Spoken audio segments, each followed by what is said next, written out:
What's up, everybody, and welcome to Shapes of Gaming, the weekly conversational podcast all about video games that's unedited, unfiltered, and unhinged. I'm one of your hosts, as always, Matt Stenson, Neocharge on BSN. And joining me, as always, is Bob Harriman, the Retro Gaming Encyclopedia, Leon Lyon Hartley on PSN for episode number 21. How's it going, man? We're legal. Yeah, we are. 21. 21. Finally, I can crack a beer. Too late. Yep.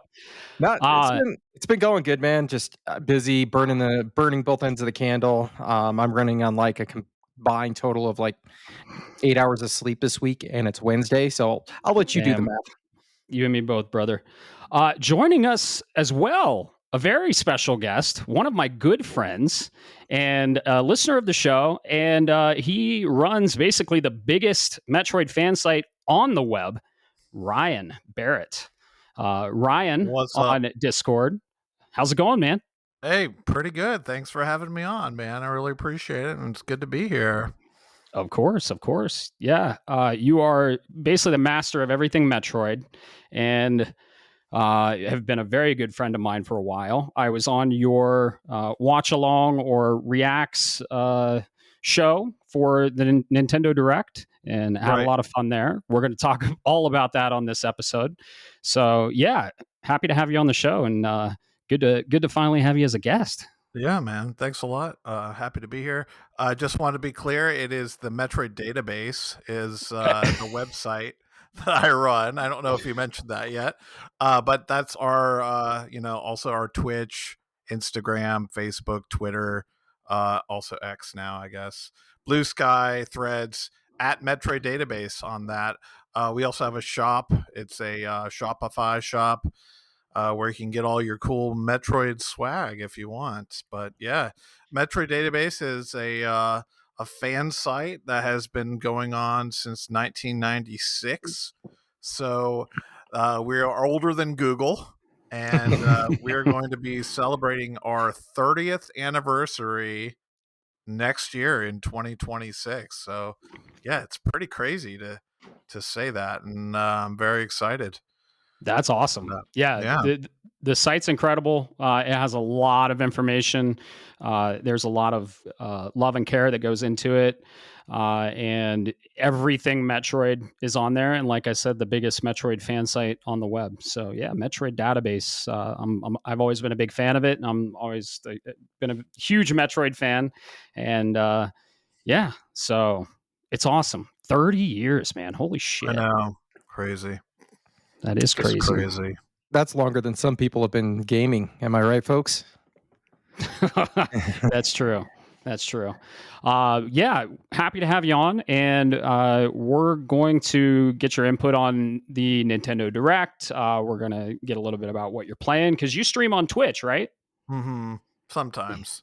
Yeah. Not as much as I want to, but yeah. Mm-hmm. It's entertaining. Where can people find you there? Yeah, it's just, again, at Metroid Database on Twitch, twitch.tv/Metroid Database as well. I've been playing SIlksong like the rest of the world. But yeah, we can talk about that later. Cool. Good deal. Let's just get into what we're drinking real quick. Ryan, you're drinking some soda or water? No, it's just plain old water today. Yeah. The responsible one. The responsible one. Though Texas does have some pretty dang good beers, honestly. Yeah. So I visited there, and we went to Jester King, and they had some really awesome sours. Really cool brewery. Really good pizza too. Yeah. Mm-hmm. So Bob, what are you drinking? I've got a returning friend to the show here from Living the Dream again.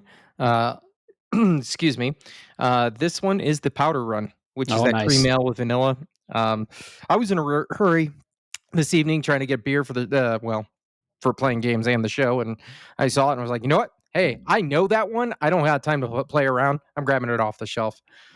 There you go. Beers come in 6-packs, and you get 6 of them. So I have a returning one as well. I'm drinking the Bird of Paradise Fruited Sour Ale. It is from Cerebral Brewing. Oh, yeah. It's really good. It's got like blueberry, boysenberry, blackberry, and raspberry. Wow. Yeah. So another brewery from Denver, specifically Aurora, Colorado, and it is a tasty sour, capping off summer because we're almost into the fall, and we're gonna have all those fall beers. So I'm excited for that. Yeah. So how's life been, Ryan? How's life been? What have you been up to? Uh, it's been okay. Some personal stuff has been kind of bringing everybody down, but other than that, it's been okay. Got a lot of good game news to look forward to, and yeah, I guess I'll talk about this. I have a kind of a side hustle where I paint. I'm a painter. I'm an artist, and you can find me on Pixel Art Paintings. It's the other thing I do. So I create pixel art with my hands, and I just use an acrylic medium on canvas. I've been doing that since what was it, like 2004, 2005. So You've been doing quite a it for a while. while, yeah. Yeah, I started doing that in college. But on top of that, pixelartpaintings.com, you can find it there. On top of that, I also sell stickers. So I do this kind of combo where I go to conventions in Texas in local areas, and I sell my paintings and I sell my stickers there. So Pixel Art Stickers is another thing, pixelartstickers.com. You can check that out. Yeah, and your paintings are honestly incredible, and Thanks. you're a professional, and they're works of art. So if you guys like high quality, very colorful, very rich pixel art, handcrafted canvas pieces, Ryan's your guy. Pixelartpaintings.com. And yeah, so it's just I was mentioning that that because it's very hard work to just pack up all your shit and take your stuff to a convention and set it all up, sit there for 2 or 3 days and deal with people over a weekend, and then break it all down again and take all your right. stuff home. So yeah, that's a lot of work. I don't go to too many shows just because of the work involved, but I'm just an independent artist trying to get by. But yeah, Yeah. that's a fun little side hustle I do. Gotcha. And you're on the heels of leaving one of those conventions, so you're kind of like unpacking. You've been unpacking for a while. Yeah, my next So show is going to be in November, the okay. Houston Pinball Festival, Oh, which very cool. I can talk of that briefly. Basically, the Houston Pinball Festival started out as a dude's birthday party, and it basically just evolved into one of the largest pinball shows in Texas. And the show is crazy because it's basically a bunch of Gen Xers and millennials partying up until like 4 in the morning. Hell yeah. Yes. And they have this big theme called Yacht Rock. I don't know if you know what Yacht Rock is. And Mm-mm. well, yeah, Yacht Rock. It's kind of a joke. It's trying to say like people with a lot of money have yachts, right? And they listen to yacht rock.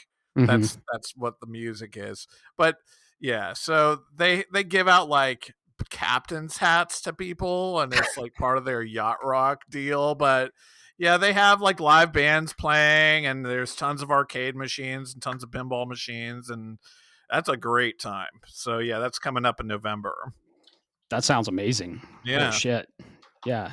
Wow. Very cool. Very cool. Might have to come to Austin for that. I'm just saying. Yeah, it's a hell of a time. Yeah. How about you, Bob? How's life been for you? No, like I said, been for a while there, it was really quiet. Everybody was playing Hollow Knight or Silksong, sorry. I was over there quietly hammering out as much as I could of MGS4, and then 3. or 3 Delta. Oh, Delta. Yes. Yeah, hence why I said 4. But then you turn around, and then all of a sudden, I am spending night after night after night, getting no sleep, working and playing. Quite frankly, well, we'll get into it later, but a very, We very sure will. We sure will. I've been doing the same. I've been playing the game that we're going to talk about in the what we're playing. Not a whole lot. I've been trying to always keep in shape, and trying to eat healthy. Fall is on the way, so I'm excited for fall. But other than that, yeah, health is, oh man, the older you get, health is like very important. And I just want a little PSA here. We're not health experts. We don't give fucking health advice, but dude, like, just go get your blood work. Go get your RPG life stats. It's so important. I found out a couple things that I'm dealing with. Don't have to go get into it, but it was found with the blood work. So it's just super important you stay on top of your health. Health is wealth, and what I like to say is if you have 1,000 problems in life, the moment you have one health problem, you have one problem in life. And health is so important. So go get your blood work. If you have health insurance, it's covered, and it's just super important. And the older you get, the more important it is. So I've been dealing with that shit. So Hey, let me ask you this: have you guys ever had a physical, like quote unquote physical? Really? See, I've never had one. Oh, dang. I'm almost 45. I've never had one in my whole life. Yeah, when they grab your balls and they're like, turn your head and cough. Maybe. I mean, is that part of it? Is that part of the physical? Yeah, but I just, whatever the traditional physical is, haven't had one in probably, I don't know. Yeah, a long time. Decades. Wow. Decades. Yeah. So. Huh. Yeah. I had to go through that full battery to join the service, so I know all about that. But funny story about the physical and what you just said there, Matt. Mm-hmm. I'm not going to say who, because for all I know, he listens to the show. But a good friend of mine in high school, I went to go do physical when I was entering high school for some kind of a program. Went to the family doctor, had to drop the trowel, do the cough, the whole night, like you said, right? Found out that family doctor was my best friend's mom. Oh. It's awesome. Yeah. Once I realized that, I went, oh, shit. Just a little funny story. I know you're my friend, but your mom's touched my balls and it felt good. I never mentioned it. I just never could. I never got the gumption to do it because by the time it clicked, it was like, I don't know, man. Like, this just creates an awkwardness. And then, of course, I grew out of that weird stage, and now I really don't care. Yeah. You ever had a prostate exam, Ryan? No. Oh, yeah. Probably need one or a colonoscopy. Never had one of those either. I had to have a colonoscopy for one of my medical things when I was a kid. But yeah, prostate exam. You ever have one, Bob? Yeah. It's no fun. Bend over and I'm going to shove 2 fingers up your ass. Oh my God. That's basically what it is. Wow. Hey, man, we warn everyone in the beginning. This is unhinged. Okay. So talking about old man problems here. Right. Yeah. Prostate exam happens when you're like 40. So yeah, just go get your prostate check. Go get a physical. Go get your blood work done. Everyone skip to like 5 minutes in if you don't want to hear us talk about prostate exams. Oh, that's why they're here, man. Yeah, just dealing with some medical stuff in life. Gonna get it figured out. Nothing critical, thankfully. So getting some answers and figuring that shit out. That's where that came from. And so yeah, I just wanted to stress the importance of just get your blood work done. So that's why that came up. Anyways, so Discord's been popping off. We've been having some fun on there. We have spoiler channels now, and that's been fun. A couple people have gone in and they're like, they go into one of the channels and they're like, I'm about to play this game, and I'm like, don't be in here then. Yeah. So. But yeah, we got some spoiler channels. We got some new members. So thanks for joining. If you're not part of the Discord, where can people join, Bob? Oh, me? No. You can just pull up that browser of your choice and find us at shapesofgaming.com. There you'll find the landing page with all of the links to not only the socials, but our Discord invite as well, and the Twitch channel, which we recently started spinning up, and I'm doing some streaming of whatever I decide and whenever I decide. There's no set schedule, so just keep an eye out. Make sure you go leave those nice comments, subscribe as much as you can, and find us there. You'll see it, shapesofgaming.com. Yep. And on Twitch, if you go to our Twitch channel, turn on those notifications, you'll get notified every time Bob goes live, or sometimes Bob and I go live, because we were live last night. We're going to talk all about that. Yeah. So Discord's awesome. That's where all the conversation happens. And we were going to try and get video done, get on video this episode. We underestimated how much processing goes into that after, and we record in the evenings, and I try and get everything scheduled before I go to bed, and the processing took longer. So we're trying to figure that out. That's pretty much the only thing holding us back, is the post processing that our system does after we do the video. So we're trying to get there, and we're almost there. But yeah, we don't have a timeline for that. It'll be soon, let's just say, and you'll get to see our beautiful faces.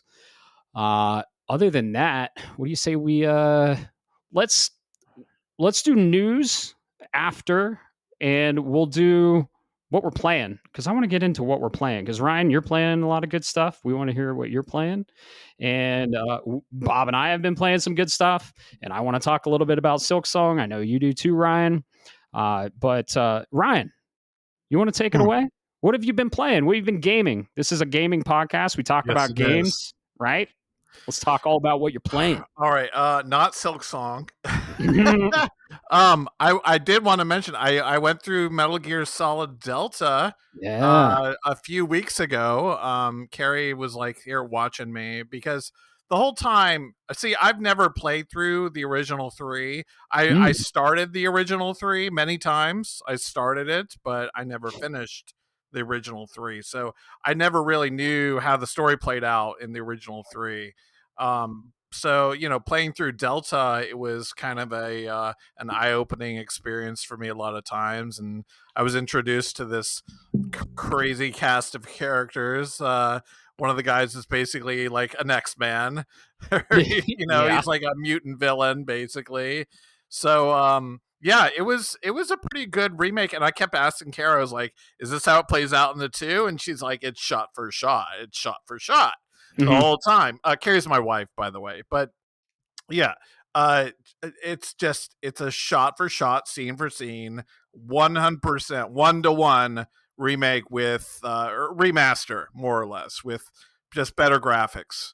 And there's a few little interesting things in there. But yeah, it was a really fun game. As far as like Metal Gear Solids go, personally, well, here's the thing. So right after I beat Delta, Carrie's like, we got to play 4. So she whipped out her copy of 4, and we just sat there and we played through 4. And I personally enjoyed 4 more than 3. I think 4 is a better game overall. Yeah, there was so many things about 4 that I was like, holy shit.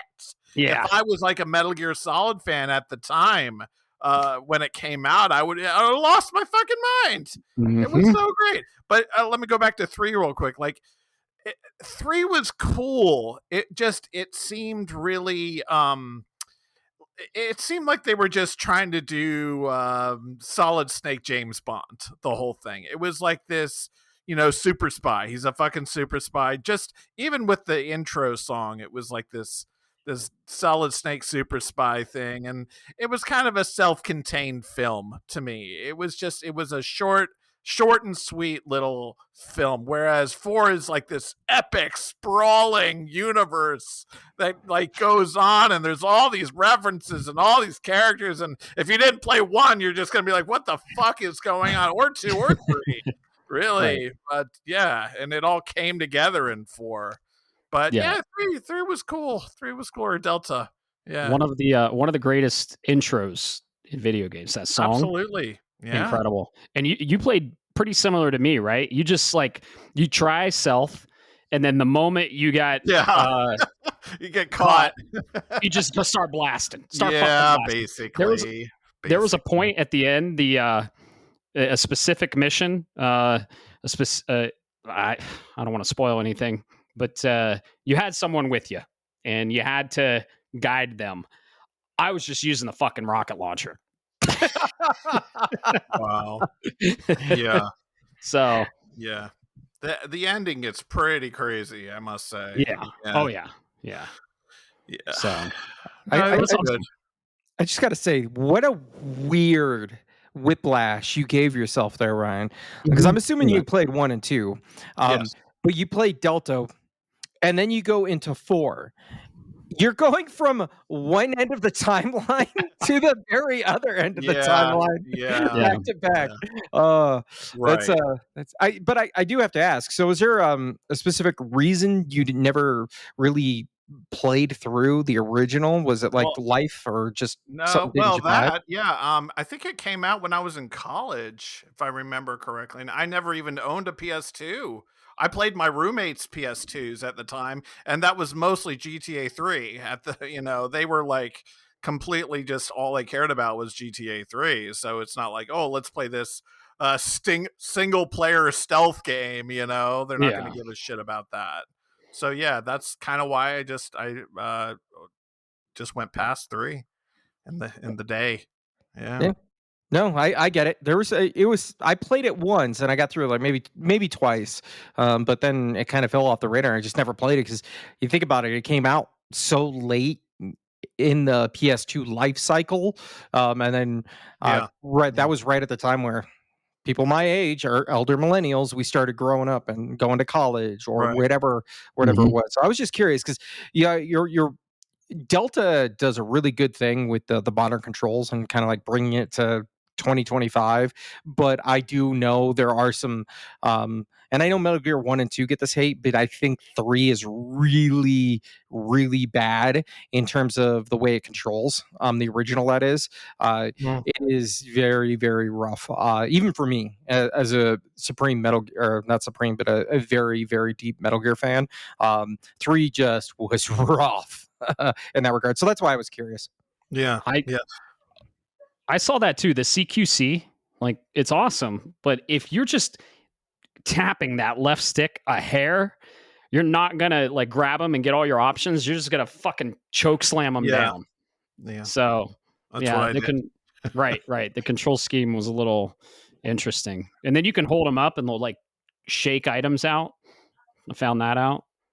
That's from the original. I played the PC version, by the way, and I must say I don't know if it's like this on PS5 version, but the PC version specifically had this really bad brightness issue. And it was like I would be going into caves and shit, and it was like pitch black and you couldn't see shit. And I was like, I had to go into the video settings and turn up the brightness to actually find my way around the game. And I was like, this is wrong. That sounds like HDR. Do you have an HDR monitor? I knew you would mention that. I turned off HDR because I can't seem to get it to calibrate properly on my screen. So it wasn't an HDR problem. And it was, HDR wasn't enabled anyway. So it was a strange little thing I noticed about playing it. Gotcha. Yeah. Otherwise it was gorgeous remake. Oh yeah.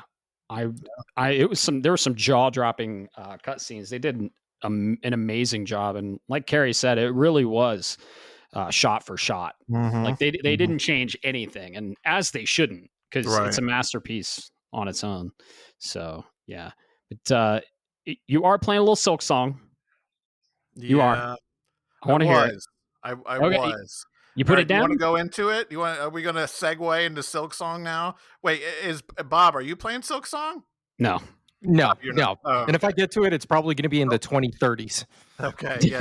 I was going to say, don't do it, man. Don't do it. All right, so Matt, I think I have officially quit SIlksong. Really? I played even with the mods. So even with the mods. I played a very long time. I got to the what is it? The Morwing boss. And it's optional. Still, how many hours would you say you get in overall total? Yeah. 10 at least. Okay. Maybe more than 10. That's a good chunk to see if you actually like or don't like the game. Right. For sure. I got to a point, so I got a little further. I installed the mod. I beat Morwing. And the mod is, I think the mod is very not very changing of the game. It just balances it. It balances it for the people who aren't like in these incredibly patient, hardcore fucking people that all they do is live and die by Dark Souls type games. Like, I'm not that kind of person. Yeah. So I use that to kind of ease it because I didn't want to give up. It was my last chance. I didn't want to give up. So I gave it one more shot. And then I got to the point where you have to beat those, the conch flies.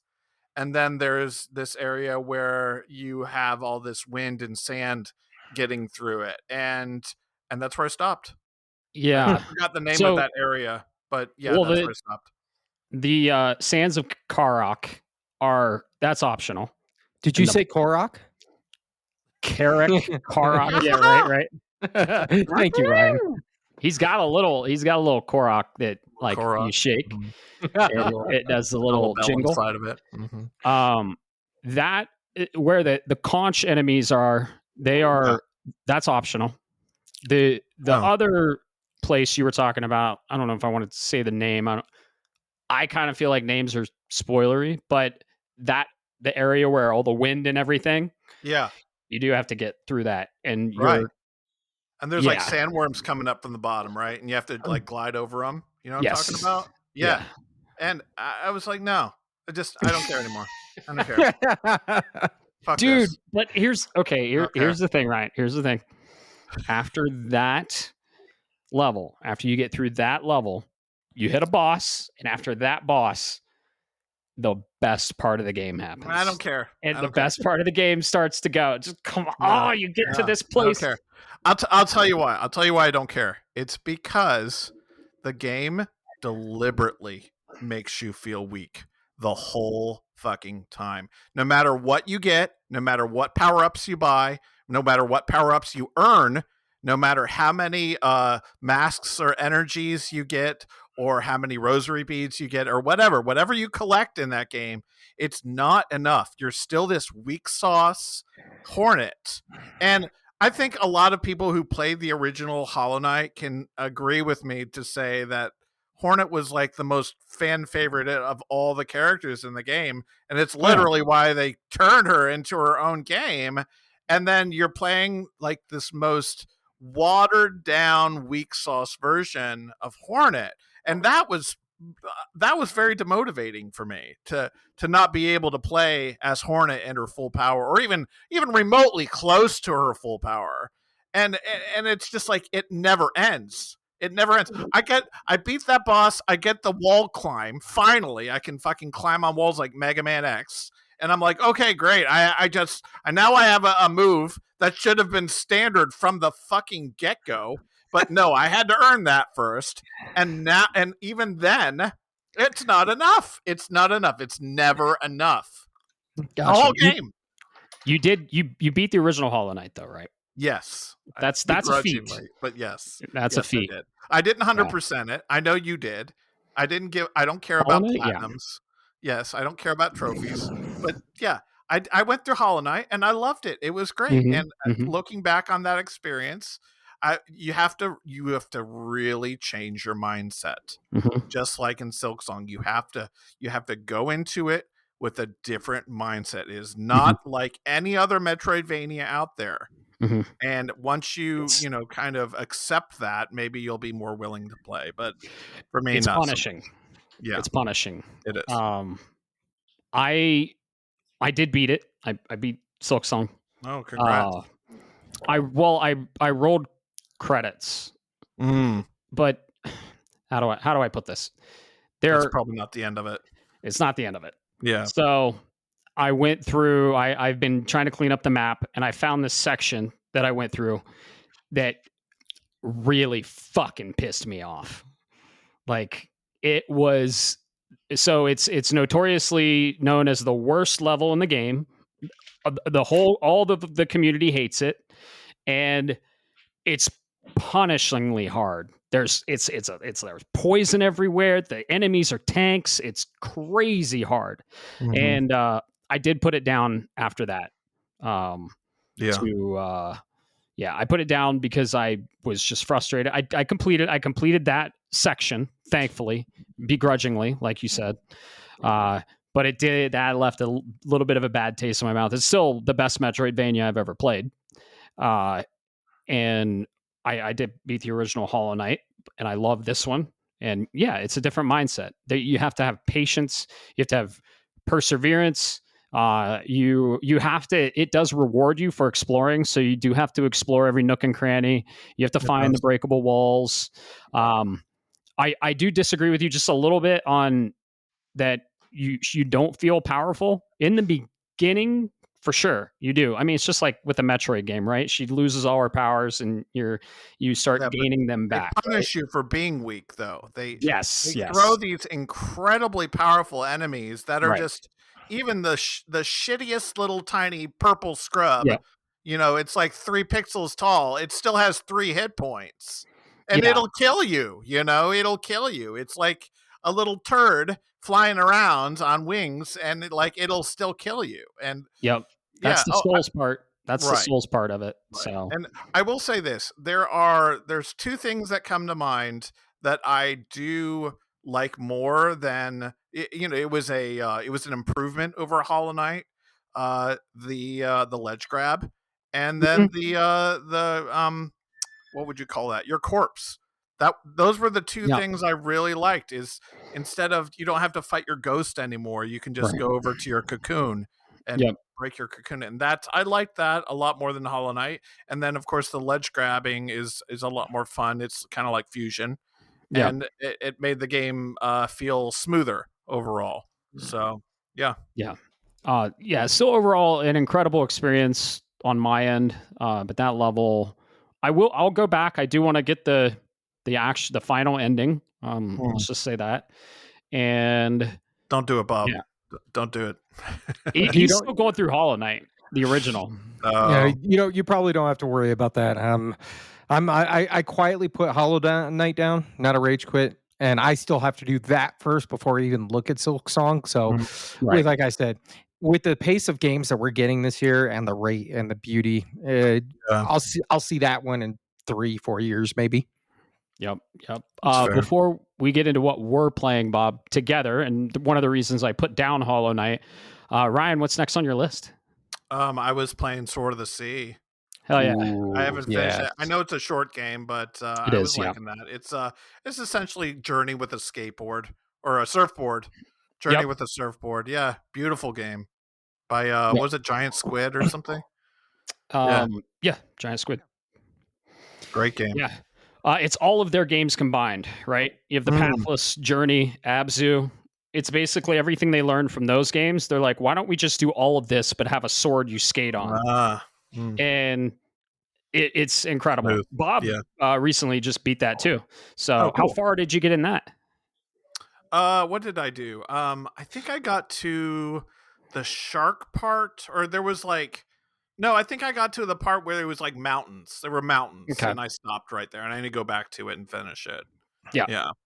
That is not a punishing game. That is a game that you could just turn your brain off and just very chill. Yeah, very, very chill. It's a cozy game.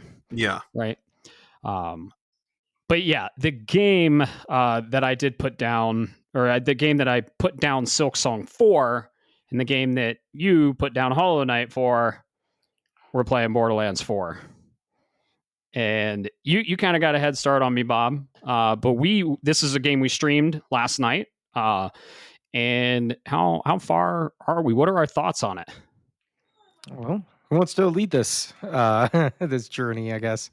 Well, since I just spoke up, I guess I'll get this started, huh? All right. So if people do not know, Borderlands is a very, very precious series to my heart. I have a tattoo. I've got the Vault symbol tattooed on my arm. This game is one of the very few games that I can actually get my wife to play with me, and she truly enjoys. And and I know there are other games out there like Overcooked, but I like my marriage, folks. So, I so when Borderlands 4 was announced, I was excited, but I was excited with caution. It was that cautiously optimistic viewpoint because Borderlands 1, phenomenal game. It arguably started the looter shooter genre kind of a situation. Um, and then they crank it up to 11 in Borderlands 2. I'm still convinced Handsome Jack is like GOAT tier villainry. And then we kind of lost the plot a little bit with 3 in its writing. Its mechanics were good, but there were a lot of issues. And then I like Tiny Tina's, but I understand why people were there. And then we get to Borderlands 4. And I kind of stayed in the dark on a lot of this. I didn't want to hear. I just wanted to know what was going to happen. I wanted to fire up the game and see this blind. And my goodness, first off, did you like? I want to just say it is interesting how Borderlands started this kind of this looter shooter thing going, and then people started to take cues from it and steal. Well, I don't want to say steal, but borrow and be inspired by it. Yeah, and like a la Destiny, and then Borderlands 4 hits, and they looked at Bungie and said, "You know what? We like what you did in upgrading what we started, so we're going to take it a step further and be inspired by what you did." This game, it's beautiful looking. It is the music is just, oh my goodness, the battle music specifically is what I like to call out because in a lot of games, particularly some of the older Borderlands, when you got the battle music going, there's so much going on the screen. You kind of get you tone out of it. You're like, oh yeah, that's right, and then you finish a fight and you're like, oh, there was a song going the whole time, or whatever you want to call it, right? Here, it blends in a way to where I hear it the entire time, and it actually melds with the action in a really unique dance, so to speak. It struck me. I don't know why that stood out. I think it's just, but I kind of noticed it. I am playing. I've got 2 different characters, so I'm still very, very, very early on. I've got about 16 hours and like 12 hours between 2 different characters. It's Amon and Rafa for those that may be curious. I'll let you go look up there how they play. But yeah, outside of I gotta say, let's get the negative things out of the way. There are some issues with little bugs and performance, and I'm on a PS5 Pro. These I find because I've played online with friends, you, Matt. I've played couch co-op with my wife, and I've played by myself. And I can tell you, if you're playing by yourself in a single player, you're going to have pretty much a clean experience. I've had almost no issues with performance. I get that 40 frames on my Pro locked when I'm in a split screen. And then online, there's some bugs with like loot not showing up. But from my understanding, that's only if you're the person that's joining a session. So if you're the host, it tends to not be an issue.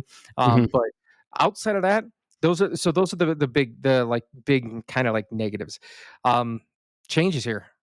I really like what they did with the semi-open world feeling. There's this you look at the map and you look at it and it reminds me of an old MMO like a Fallout New Vegas, Fallout 3, or a Witcher, and you kind of get overwhelmed. But here the team has managed to do this like almost illusionary effect where you look at the map and you go, oh shit. But then the icons are laid out in a way where you go to it, you pick it up, you do, and you go on to your next thing.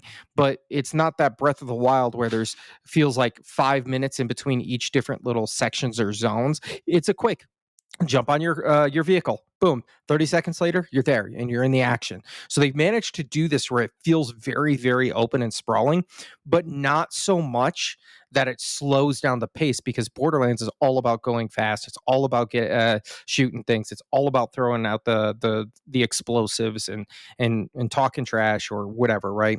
The writing, they kind of hit the mark. I've seen some reports where some people don't like it, and if that's the case, you know what? I get it. It's subjective.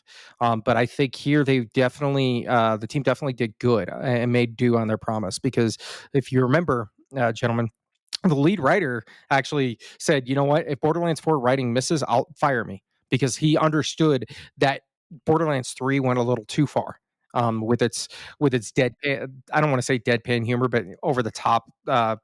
People say fart jokes, but I don't think that's a really good analogy. They say fart and dick jokes. I don't like that. That's not what it is. It's not toilet humor. Um, there are some things. There are some, and you haven't seen them yet, Matt. But there are some side quests. One in particular, where I was doing it with my wife. We both stopped and looked at each other, and she goes, "Even I'm uncomfortable right now." So when it does miss pretty hard. But so far, those are very, very few in between. I like what they did by breaking it away, getting away from Pandora, going away from that but still having some callbacks to the legacy that's associated. So it's a really good job there. And then I guess the last thing I want to say, and take this for what you will, but if this is Bob throwing shade, sorry, I'm going to just speak my mind, and I'm going to speak it how it is, which is PC performance issues. I know there has been discourse about PC performance. I have watched several YouTubers on this, and I have a friend who has a really nice rig, and I went over and watched his house, and watched. If you go into your settings, if you make sure your drivers are up to date, if you have more than just a graphics card and have a true powerhouse, and look at the minimum specs, the recommended specs are 32 gigs of RAM. That's 32 gigs of RAM for that program, not split across 14 different other programs while you're running OBS labs, Jesus, and Twitch, and all this other stuff, right? If you have that stuff, those other peripherals, the game will run fine if you go into the menus and you mess with some of the HDR, the sliders, and work with some of that. It will run fine. You'll get 60 or above FPS. I'm sad that you can't do it on ultra pro super sequel graphic settings, but I'm hard pressed to find a game that doesn't on PC that can't do that. And you got to look. If Borderlands 4 is running like crap, and then you start looking at other games, and you're like, man, this is running like crap, and you're running like crap, take a step and look inward. This is a piece of advice. Look at what other programs you're running. Look at your build. Look at how old it is, and just kind of keep your reality and expectations in check. And yeah, man, I'm still early on. The jury's still out on where this lines up in my rankings, but it's quickly climbing, and facing and staring down Borderlands 2 with a big grin, going, I think I'm coming for the crown. Quick question for you, Bob. So how are you and your wife playing simultaneously? How's that work? Forgive me if that's a stupid question. No. That's a fair question, because some people may not know this. So when you start up your, in this case, the PS5 or your Xbox or whatever that is, right? That person will host a lobby, and then the next person will be signed into the console, and then they can literally press, in this case, it's cross button, and they will join the session. And then from there, you can set the split screen to either vertical or horizontal. We go vertical because I sit on one side of the TV, she sits on the other, right? And then from there, it is a seamless, just keep going. You're both in the world, and it really helps out in this case, because I love my wife to death, but she's not a gamer. So sometimes she gets lost, or she gets stuck in a spot, or whatever, or I find a ledge that's really hard to climb, and I'm like, hey, there's some really cool loot here. And she's like, oh, let me get there. But then I got to help her. Not in this one. She just opens up the map, goes to my icon, holds down the fast travel, boom, she's right there next to me within what, 3 seconds. It's crazy. It's crazy. And really, seriously, shout out to Gearbox for including this split screen mode in a perpetual online video game world, because it's greatly appreciated. I can afford the money for a PS5 Pro. I can't afford the money for 2 PS5 Pros and 2 TVs. Right. And yeah, you'll be doing split screen with her, and then I'll be here, so you can do split screen while playing with someone online, which is really cool. So yeah. Return to the couch co-op. I like it. Oh yeah. And dude, it's so awesome when games give you that option to go horizontal or vertical, because vertical's so much better because you have widescreen TVs, right? So you'll have a better aspect ratio when you go vertical with your slice of the game. That's pretty cool. Yeah. So Ryan, you should definitely pick it up. It's awesome because you've we played 2 together, or was it one, or was it Tiny Tina's Wonderlands? Yeah, yeah, we played. Yeah, that was fun. Yeah, that was a good diversion. With like a cow that shat rainbows or something, right? Unicorn. Or it shot out weapons. Butt stallion. Oh, it was a horse. Was it a horse? It's a unicorn. Butt stallion. Oh, it's unicorn. Made of diamonds. It's been a while. It's a pony made of diamonds. Yeah, yeah. That was a trip. Scooter booters, rootin' tootin' looters. Yep. Yeah, but I definitely if you've got the PC rig, that if you've got a graphics card that's like 3 years older or less, so it's not, don't take the 5 to 8 year one. You might be able to get by, but if you've got a newer one, definitely go check it out. Just make sure you know how to use your computer, because I swear, and I'm sorry to throw shade, but I swear people know how to talk about computers, but then I watch them and I'm like, if this is how you operate a computer, I hate to see how you drive. Flat out. Sorry if that's shade. It is what it is. But yeah, man, I've been playing it. This is an amazing game, and we played together. So tell me, man, you've only got the one character. What are you thinking? Yeah, I'm about, I'd say 10 hours in. I started as Vex, the Siren. She's basically a necromancer siren, and yeah, there are some performance issues. I'm gonna get that out of the way. There are performance issues. The cutscenes sometimes drop to about 40 frames a second. It's jarring. A locked 40 would be all right, the whole consistent experience, but it's jarring when it goes from like a 60 smooth gameplay to 40. There is texture pop in, and there is some rendering lag every once in a while. But other than that, it's not a game-breaking experience, and I'm having a blast. I can't wait to play more. It's tight Borderlands control from 3. I liked 3 a lot. Not better than 2, but I liked 3 more than most people did. And I like the controls and the feel of 3. So this is there. They brought some stuff from Wonderlands as well. So they learned a lot throughout all of that development process, and it's kind of like the culmination of all that. It looks beautiful. The lighting's awesome, and I'm having a blast. I love the characters.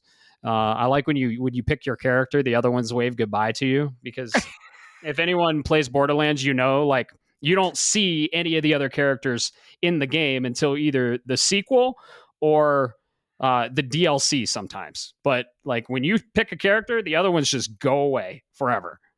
So yeah, unless you're playing co-op. The co-op's been fun. The quality of life stuff has been amazing, that you can just fast travel to someone. And yeah, Ryan, this game will go on sale. You should pick it up and think about it. Yeah, play with Carrie, split screen, and I'll start a new character. I'm sure Bob will hop in, and we'll get like a big old session going. So, I must say it's good on Gearbox for making this game that is,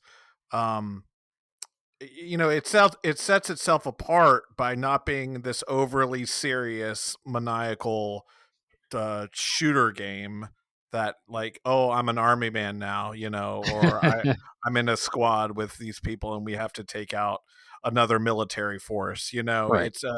It's a really, really hilarious experience, and I'm assuming that as far as I only played Tiny Tina's, right?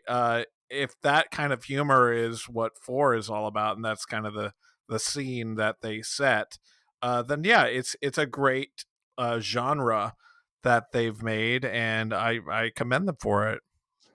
Oh yeah, that humor's in here. It was in 3, and this one nails it better than 3's humor, I gotta say. Like, 3 had some interesting writing, let's just say that. And from what I've played, it is better written, and I think it's a welcome change. I think they're like, oh yeah, forget about 3. Remember 2? It's a lot like 2. Like the development team was like, oh yeah, don't Forget about 3. I like 3. I like a lot of bad movies too, so don't. What was don't 2 on? Was that PS3? 2? How long yes. ago did 2 come out? Yeah, 2 that was 3. PS3, yeah. Okay. And Xbox 360. Yeah. So, yep. Yeah, 2 was incredible. Yeah, it was. And if you are interested in the other ones, for anybody out there, the Handsome Collection, go buy that. Go buy that. That includes 2. It includes the pre-sequel. I like the pre-sequel more than others. More than most, should I say? I thought it was really fun. And then I think 1 is included in that. Don't quote me. I'd Oh have to yeah, go the look Handsome that. Collection, absolutely. 1 is Yeah, yeah. included. It's 1, 2, the pre-sequel. Yep. Yeah. Yep. And you can get it for relatively cheap. It goes on sale all the time. Yep. But definitely go check it out. Yeah, they're super fun games. The worst way to play it is single player. It's unfortunate that it runs the best when you're playing single player. The best way to play with Borderlands is at least with one person or a couple of your friends. So it's a multiplayer first-person looter shooter experience that doesn't take itself too seriously. It's gorgeous cel-shaded art, and yeah, it's just super tight gameplay with just insane mayhem combat. And you have a character you choose, you have 4 classes, you choose a class, and then you have 3 skill trees within that class. So super fun. I've played all of them. I was a huge fan of 2, huge fan of 3, and yeah, I can't wait to play more 4. So that's what I'll be inundated with the next couple weeks. So till the 30th, I believe. Yeah, no, you're going to play. I think you're going to play Tactics on launch. I don't think I'm going to play it on launch because Ghost of Yote comes out 2 days later. Yeah, you're right. This is going to be I talked to, I think it might have been you, Ryan. Somebody on the Discord. I apologize, folks. But this is a game that I just saw it and I was like, oh, you know what? This is going to be. I'm going to pick up and play it whenever I've got some free time. It's going to be the constant pick up and play for an hour or 2, and then keep on going with my life. Because if not, I'm going to be playing this thing till January at this rate. Yeah, exactly. Borderlands to me is like what Destiny was. It's kind of like the secondary game I have on deck. If I want to put down my single player stuff for a little bit, or Helldivers was that for me, Monster Hunter was that for me, and then Destiny was that for me, and now Borderlands is kind of that game. I can play 2, maybe 3 games at a time, but I usually like playing a game, finishing it, and then going to the next one. But I can have a secondary back burner one that's multiplayer, fun, pick up and play. Cel-shaded mayhem is what it is. So yeah. And then I have Shinobi coming Friday because I got the physical edition. Yeah, I'm very excited for that. Ryan, you played Shinobi, right? I did. I got the Switch version, unfortunately. Yeah, I know. Ew. But then, Sega, pulled out a complete reversal, and they're like, hey, we're going to update this. We understand your complaints. Out of nowhere. I could not believe it. I was livid when I found out how bad it looked comparatively, and then when Sega was like, hey, we're going to try our best to update this, I was quite shocked. And hopefully maybe they'll have a free Switch 2 upgrade at some point. But yeah, I almost felt scammed. I felt scammed by how bad it looks, really. And it's not just bad. It's stinky switch bad. It's just you don't do that. You don't do that. It's you go in, you watch these trailers, you think you see the screenshots, you think you have some idea of what this game is going to be like, and then you play the Switch version and you're like, this isn't it at all. But what's crazy is when I played the demo first, and it didn't bother me. It really, I didn't even notice. It was not even on my radar, because I played all the way through that demo and I had a really good time with it. And if I didn't enjoy the demo, I would have probably not purchased it. But then I purchased it and I hooked it up to my fucking PC. And then once it showed up on my monitors, I was like, what is this game? It was so bad. But I hope to, someday go back to it once they update it, and maybe I'll play the PC version as well. It's just you should not play the Switch version as it is at all. That goes for pretty much every third-party game, honestly. Oh, yeah, more or less, yes. Yeah. So, yep. And then I have Chronos coming this Friday too. So, yep. We're going to be playing Chronos. Speaking of lackluster Switch ports, even on Switch 2, it doesn't even compare to PS5 or PC. They tried. I think there was an interview with the lead dev, and he was like, "We just love the Switch. We love Nintendo, and this was our chance to make a game for it." And they were just like, "Okay, we're not going to stop you." So yeah, they tried. They tried. Bloober Team really tried, but it's not worth it. Yep. If you have a better console, don't play it on Switch. Yeah, exactly. Switch has always Nintendo's always been my secondary console since Wii, so it's just third party just doesn't hit there, and first party, of course, is the only place to play it. But before I do an awesome segue for that, Bob and I are going to be playing Borderlands 4 on Twitch, twitch.tv/Shapes of Gaming.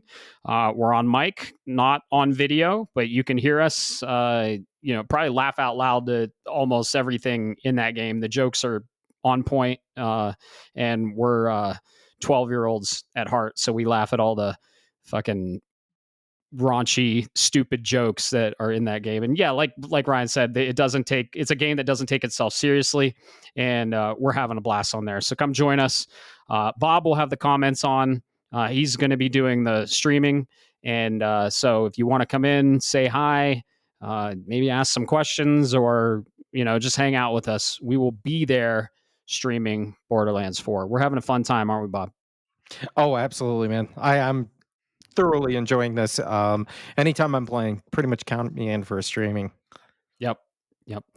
But speaking of Nintendo, we had a event, a Nintendo Direct, and it was the longest Nintendo Direct. And we are going to get into the news now. We're going to cap off the news with that announcement. And I was on the Metroid Database Twitch stream with Ryan and Carrie. We did a live reacts to it. So I wanted to have Ryan on the show to give our kind of afterthoughts of that event. And we're going to go all into it after the few pieces of news we have. And this will be what the episode is mainly about, the Nintendo event and pretty much everything Metroid. Because even though Nintendo didn't close with fucking Metroid, we are, because we care about our girl Samus. Yes. And so before we get into the Nintendo Direct stuff, though, Bob, what do we have for the news this week? Yeah, I just wanted to, let's first off, because I wanted to bring this as a segue for what we're playing here.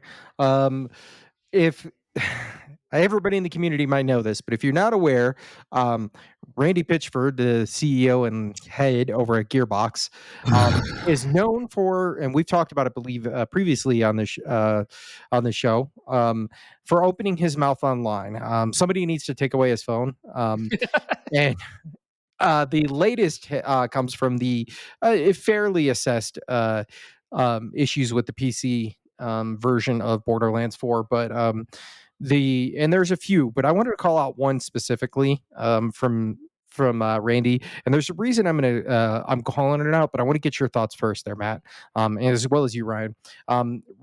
In regarding to the PC performance, Randy went out onto X Twitter and said he said specifically, code your own engine and show us how it's done, please.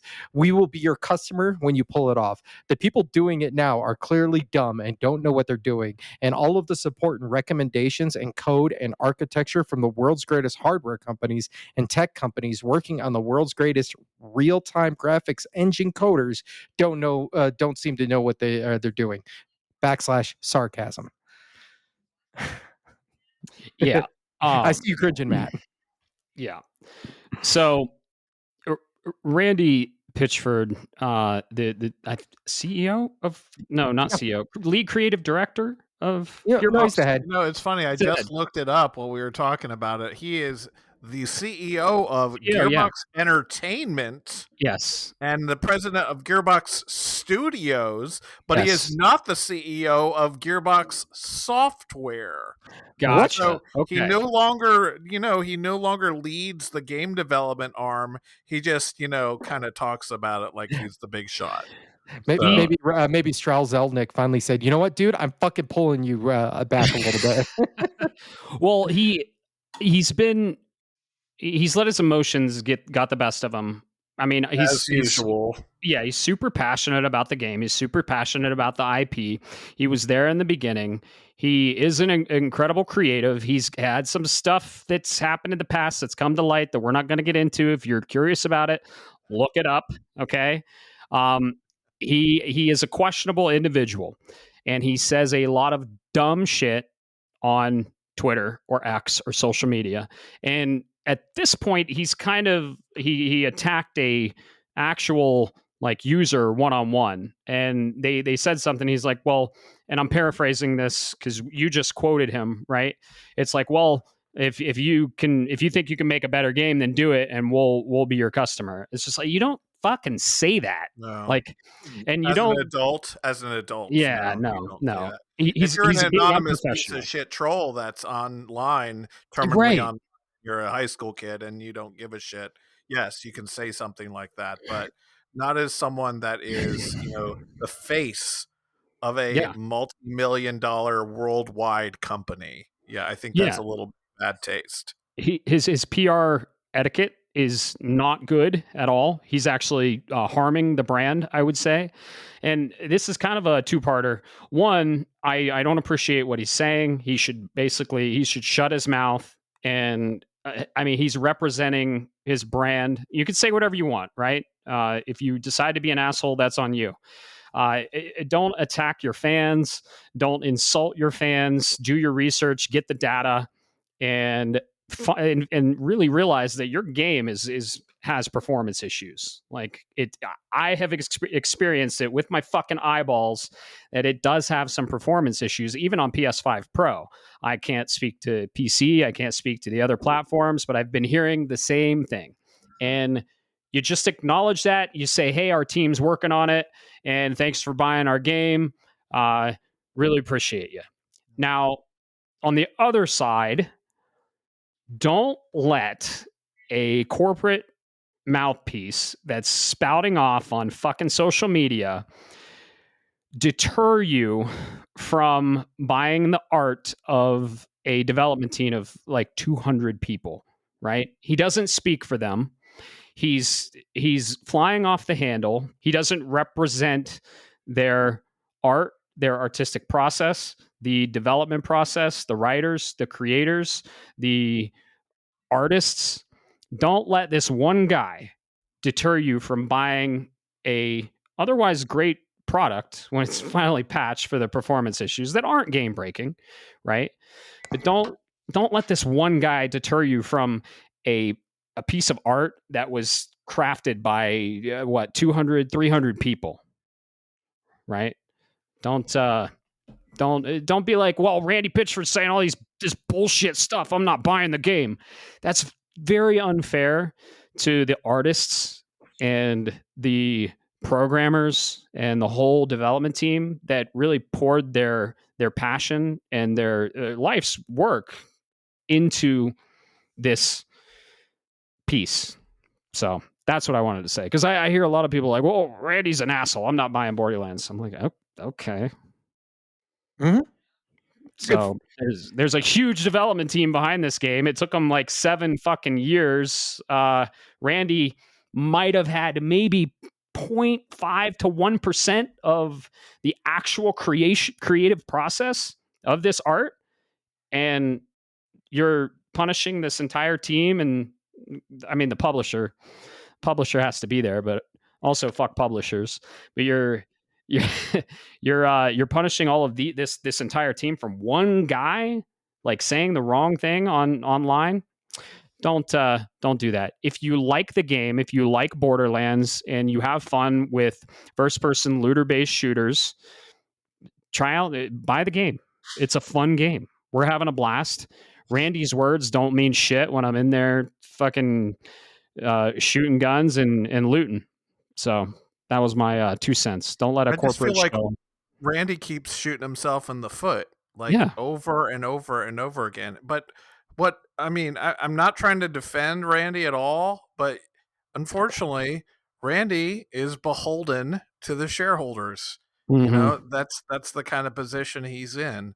He's beholden to the shareholders. So when they're not happy, he's not going to be happy, and he's going to lash out. You know, very what's the word? Irresponsibly? Irresponsibly, impolitely. You know, he's not really thinking straight. And social media is definitely not the place to yell at people that, because you're just you're shooting yourself in the foot. So yeah, dude, just cut it out. Right. You know, there's a way to do it productively. Right. So, Randy's got a pretty big ego, and that gets gets the best of him quite a bit, unfortunately. Yeah. Yep. And if I may take, and this is why I wanted to hear what you guys said, because I love it. I absolutely agree. I want to put this first and foremost up front, folks. I agree with everything that these two gentlemen are saying, but in the spirit of playing devil's advocate, I only propose one question: is he wrong? And I want you to think about this, because I know there are games like SilksongSong and Expedition and things like that, right? But I want you to think about it this way. And I'm not saying what he said was correct or the right way to say it. But what I am saying is, we're talking about a game. You're taking those guys and put them in an entire open world, first person shooter, looter with multiplayer and couch co-op, and packaging it all together and selling. I love Sandfall, but I saw their early builds. Well, I don't think they would be able to do it. That's the thing. Then don't release it. Release it when it's finished. Oh, I don't disagree with you. I said from the beginning, you and I, well, I believe I said this last night when we were playing, I feel this game should have baked for another 6 months. Yeah. And I like the devil's advocate piece, and creating a game is hard. There's a lot of pieces and parts, and you know, Randy probably sees behind the scenes, but there's a way to tactfully give your response to a paying customer and explain those things to not have it come off as an insult. Was he responding to anyone in particular, or was it just in general? Was there like a certain YouTuber or anything, or what? He was, excuse me, I closed it out. I'll have to pick it up again for you. At least that one's very specific.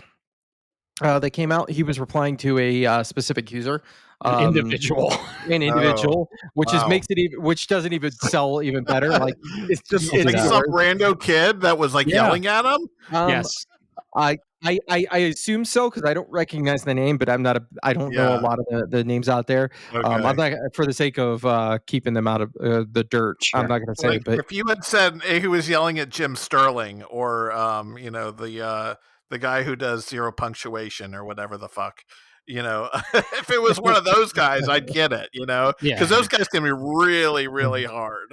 Yeah, you know, really harsh.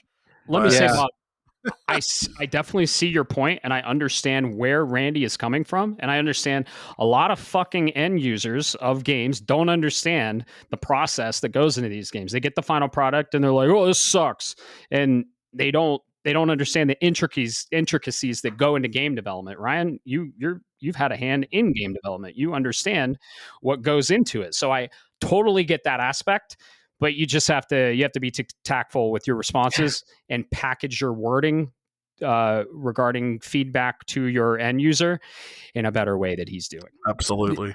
Absolutely. And you know, I'll top it off with a cherry on top for everybody out there, is to kind of summarize all of this Borderlands and this news right here, is despite what you're hearing and where you may see on YouTube or streamers complaining about the performance, and then Randy, despite all of his best efforts, still managing to succeed when he's shoving his foot in his mouth. The game, according to SteamDB, has an all-time peak of 304,000 players on Steam alone, concurrent players. That's just Steam alone. That doesn't include the other consoles like PlayStation. And I don't know. I know one other person personally that has played this on PC.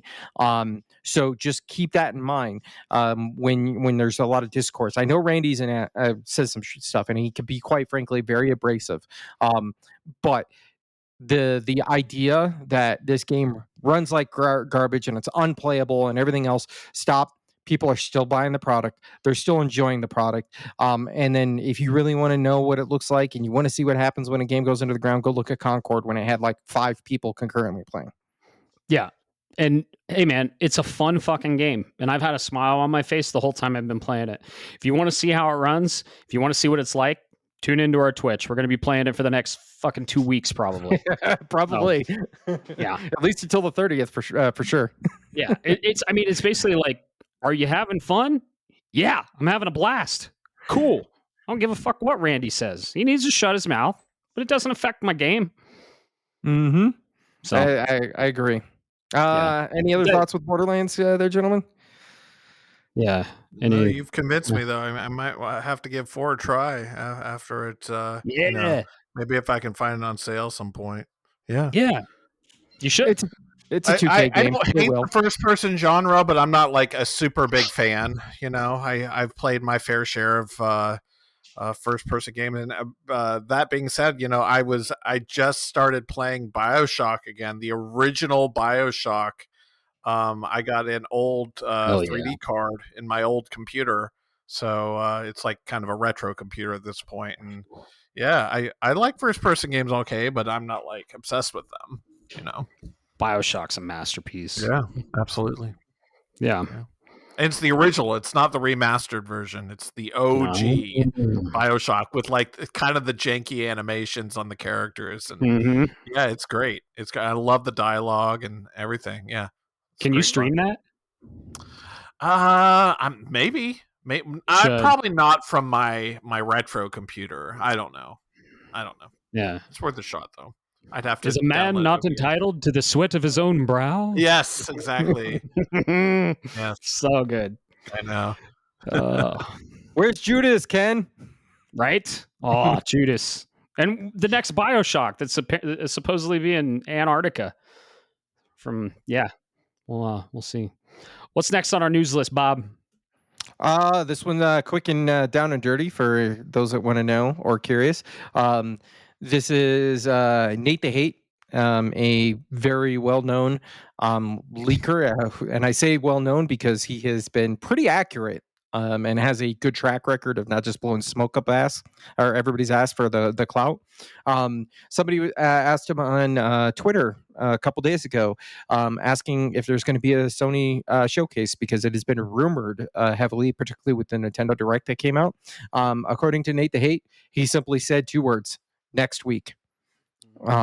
So we are expecting. I'm expecting to hear I'd say probably Monday, Tuesday next week, because they usually do the state of plays near the end of the week to see the announcement hit the board. Gentlemen, let's start with you, Ryan. If Sony hits a state of play, what are you hoping to see? Oh, I'm probably not the best person to ask that question to, Bob. No disrespect. I really want to play Intergalactic. That's probably you know, one of the hypest game for me for sure. Yeah. Otherwise, I don't really follow all the news as closely as y'all, so I can't really say much more than that. But yeah, I mean, that's really cool. It's really exciting and really cool for Sony fans, for sure. Yeah. I think it'll be announced Tuesday with a Thursday show at 3 p.m. MST.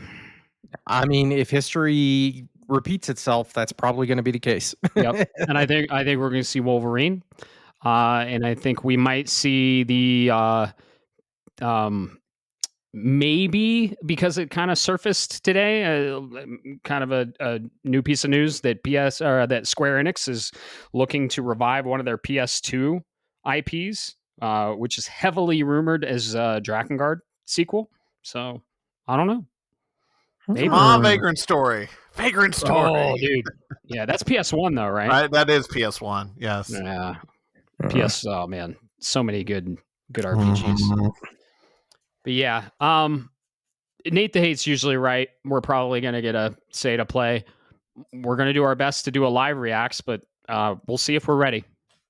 Yeah, absolutely. Hopefully, maybe Sony's a little bit nicer about their time slots versus Nintendo. Right. So maybe we can get lucky and we can do something.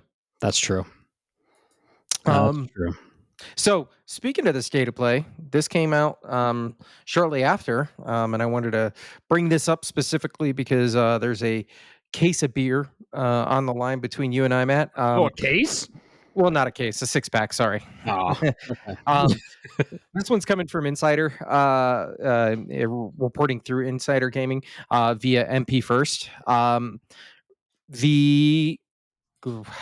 I guess you could say 2021 announced game way too early, and then went quiet. Teaser trailer from Insomniac. Expecting to see Marvel's Wolverine. Not only are we expecting to see that, which is why I lined it up with our State of Play, specifically because according to sources with this close to the situation, the game has a target release window of 2026. So we saw this. Sorry, I said 2021, but yeah, it was 2021, wasn't it, Matt? Something like that. It's been a while. It's been a while. And then it went quiet for a while. Yeah. And then we heard some things about it in the 2023 Insomniac leak. And that's been it for the last couple of years. I know we have some, all jokes aside, Matt. What are you thinking? Are you looking forward to this game? Oh man, yeah, I am. Wolverine is an awesome character. I think Insomniac is going to nail it like they always do. Love their Spider-Man games. Love all the games they make. And what if they actually got Hugh Jackman to do the voice, though? What if they actually did that? Because that would sell games. Yeah, it would. When it boils down to it, even though it's not actually him, if they got him to actually do the voice, that would be amazing. Are you excited for this game?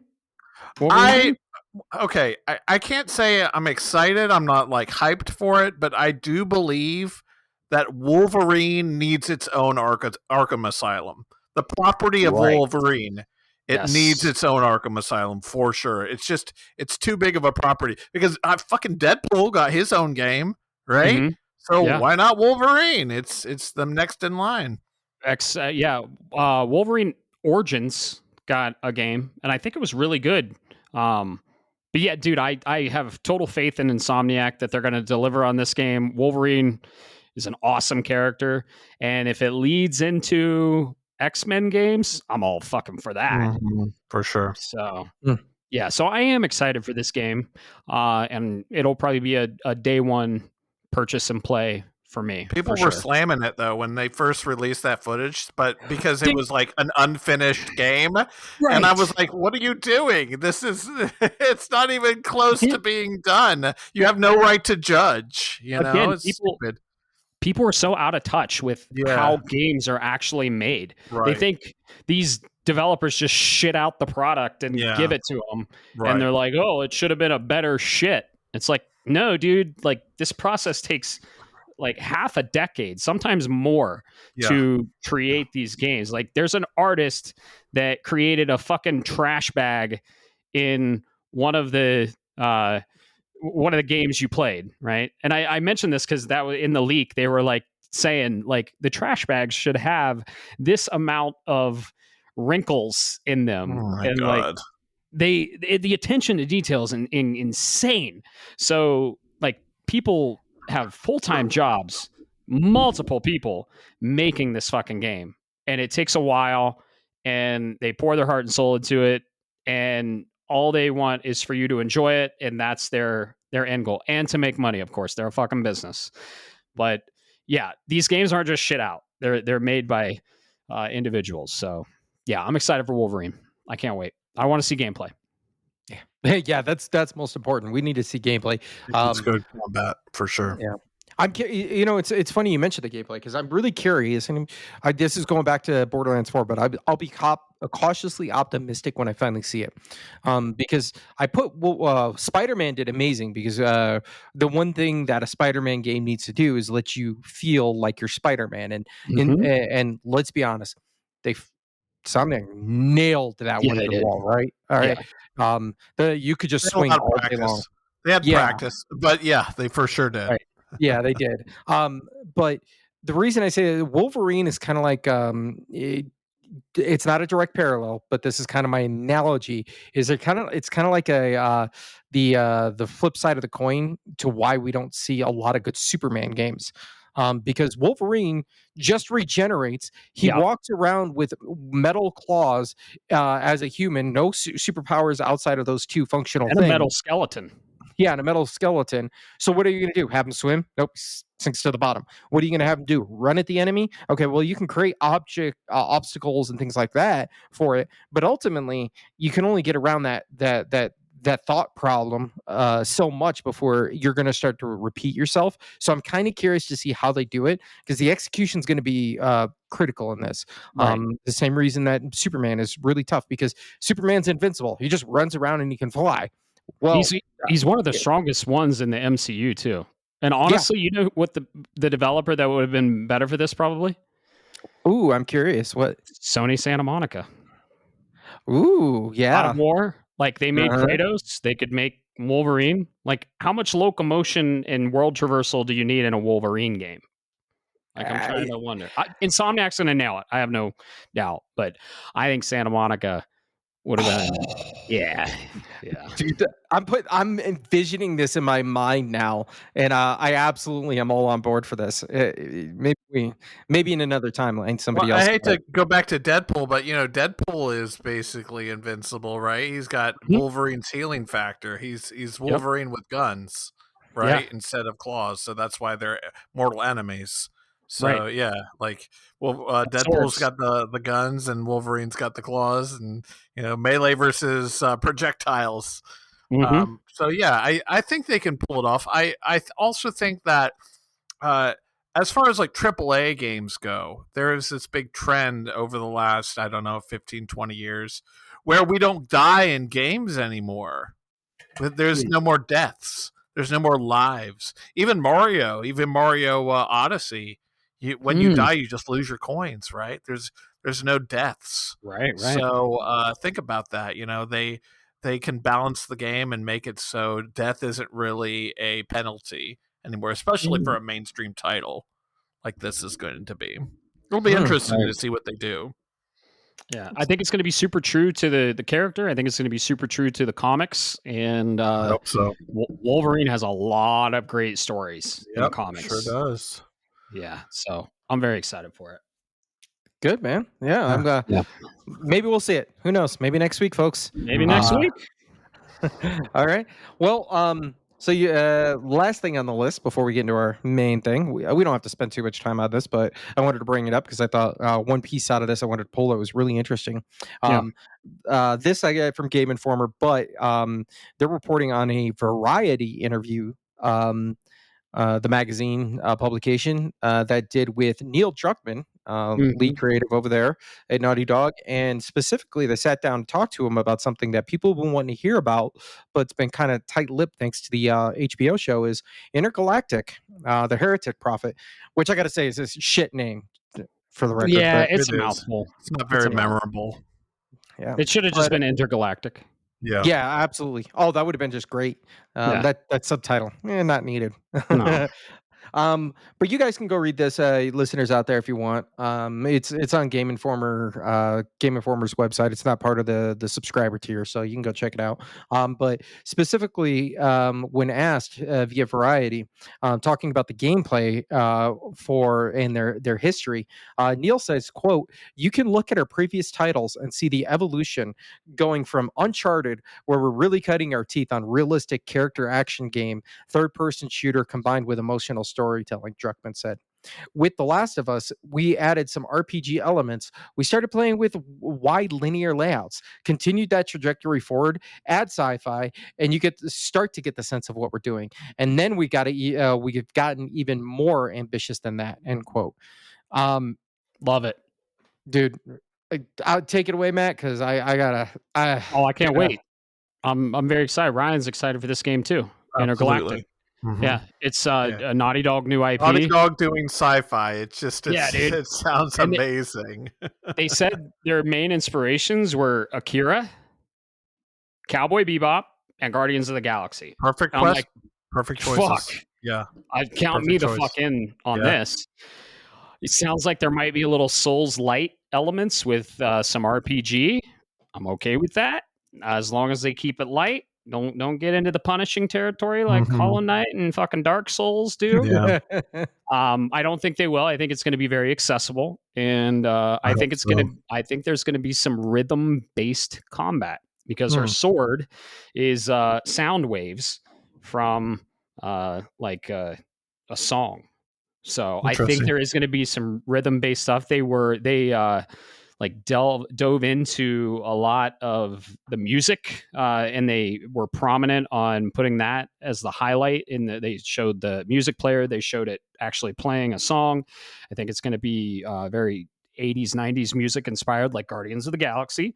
I love Guardians of the Galaxy. Love that game. Me too, dude. Yeah, me too. It's awesome.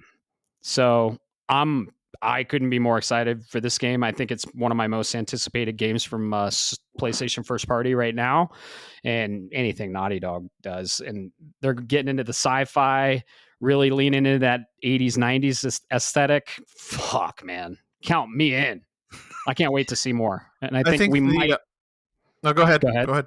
I think we might see more at the Game Awards. For sure. For sure. I just wanted to mention this really briefly because it's kind of impossible to talk about it without, to talk about Intergalactic without mentioning this. And we don't really, I really don't want to talk about this too long, but basically the whole alt-right, pushback against the game is it's non-traversy. It's just constant non-traversy. I'm so exhausted by the non-traversy bullshit. And I'm at a point where if this non-traversy comes up, I think it's a PR stunt. Like, I think it's fake now because it never ends, no matter what the fuck it is. When the new Superman came out, all these alt-right people, this movie is pro-immigrant. And I'm like, who's saying this? Who is saying this? Who is acting this way? And I think they're fake troll accounts going on Twitter, going on Facebook, or their troll farms made with AI that are completely fake that the studios pay for. I could see that. Just generating. They're generating, yes. Yeah. So it's like, because they're fighting the algorithms to get more people talking about it. And I don't follow or believe anything these idiots are saying, especially when it comes to what is it? What do you call it? Gender issues? Is that what it is? Like, come on, guys. I know people have a problem with her head being shaved, but like, who cares? Right. It's like how about the last 30 years of male protagonists with shaved heads? Right. Well, she was a bounty hunter and she's trying to be unidentifiable. So she shaved all her hair. It makes sense to the story. So yeah, absolutely. I know. It feels forced to me is my point. It feels forced. It feels fake. It feels like they are just trying to, I don't know, have their 5 seconds of fame and then move on with it. That's all. It's so dumb. It's so dumb.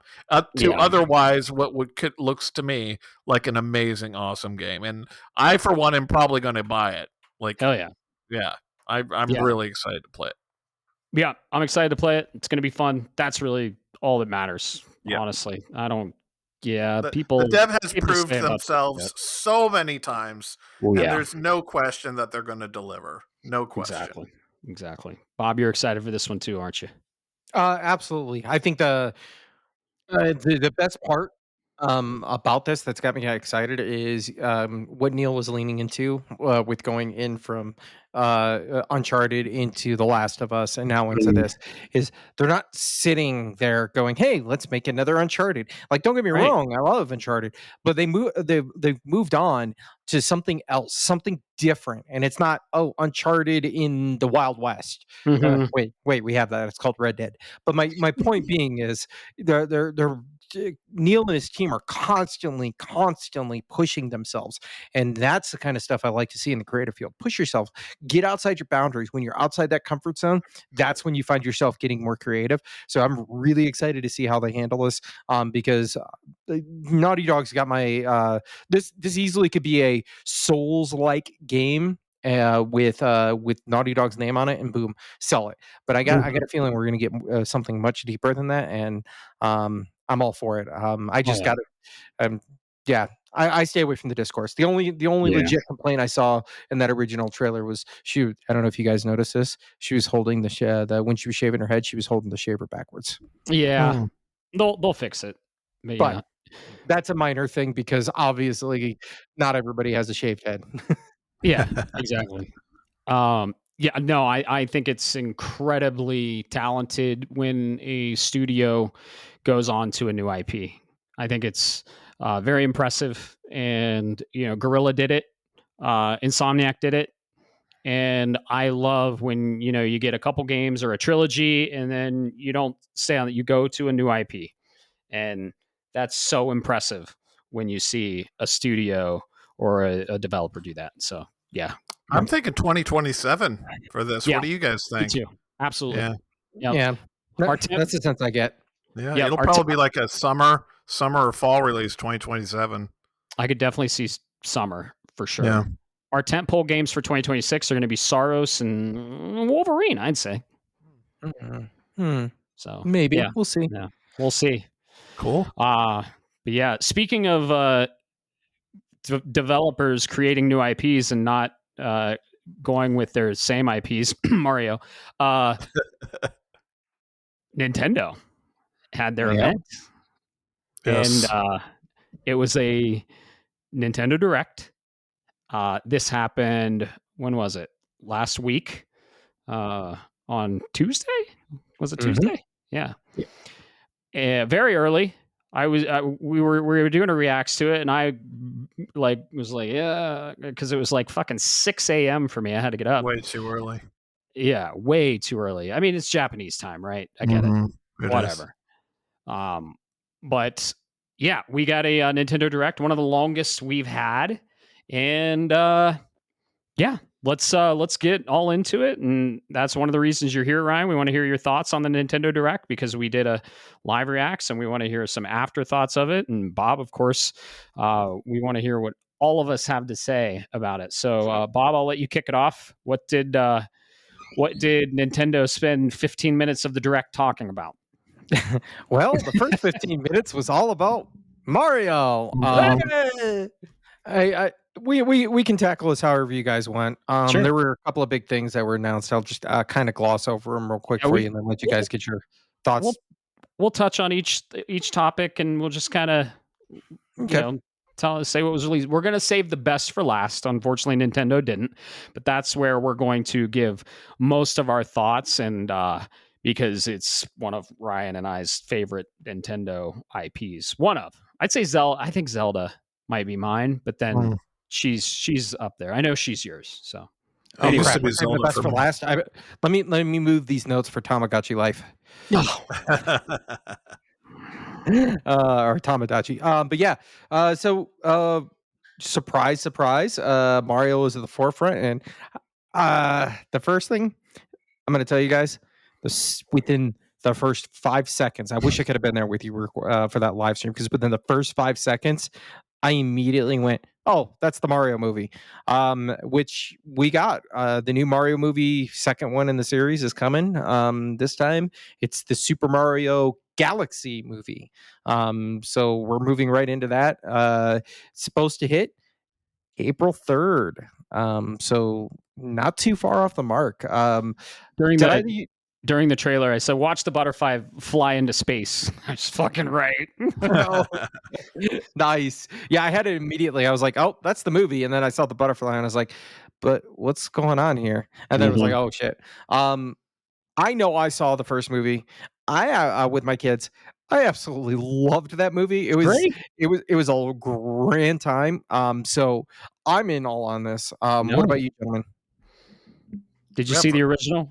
I loved it. Ryan? Yeah, I loved it. It was great. I don't think I saw it opening weekend, but yeah, I saw it. I was pleasantly surprised. Chris Pratt was not as annoying as I was expecting him to be, and all the voices really nailed. Of course, Jack Black just killed it as Bowser. He kind of stole the show that in the whole movie.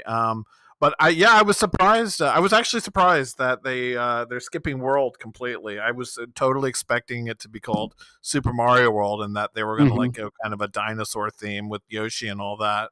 But no, they're not. They're going straight into Galaxy, and we know that Yoshi's going to be in it at least. But maybe they'll have a very quick, brief meeting with Yoshi, and then take it from there.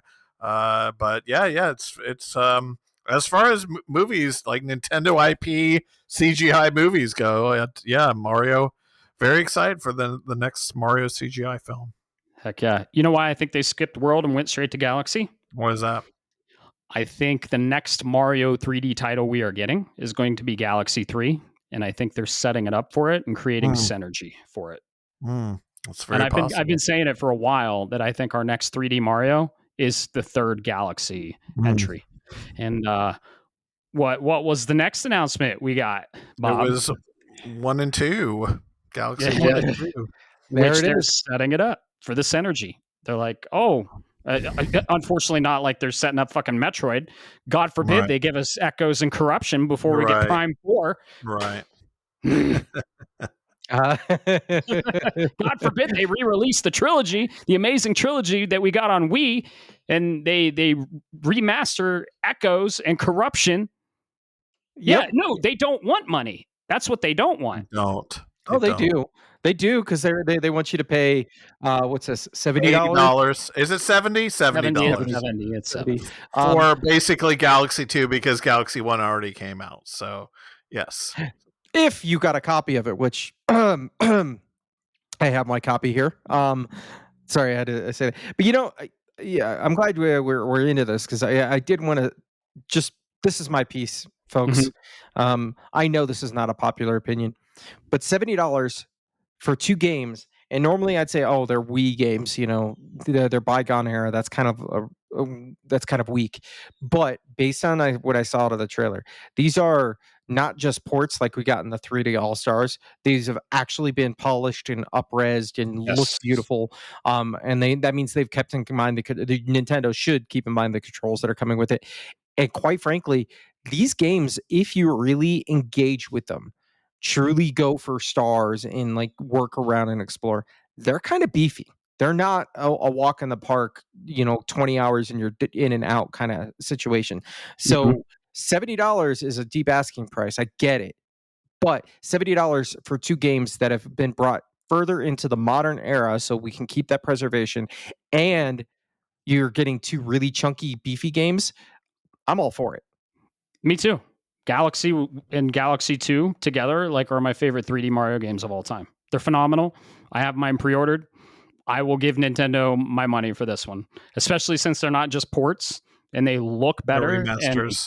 Yeah, they're remasters, and I'm all for that. Like I got the 3D collection or the anniversary collection for Switch, and you can't even fucking buy it anymore. For some reason, Nintendo made it temporary limited, and you can't buy the digital or the physical. I got it physical, and those are just ports, but this one is an actual full remaster of, I'd say, some of the best Super Mario 3D titles out there.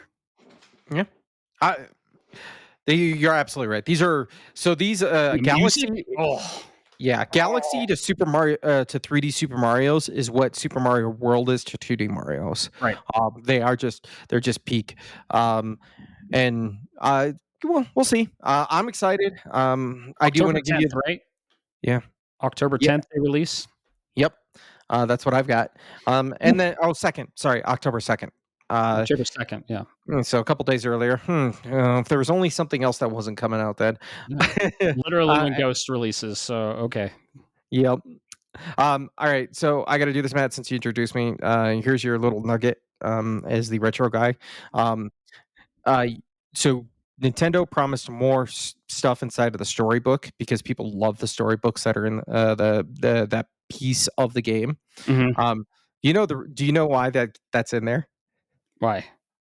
Because when Koizumi, the director, was working on the game, Miyamoto told him you can't put a story in there.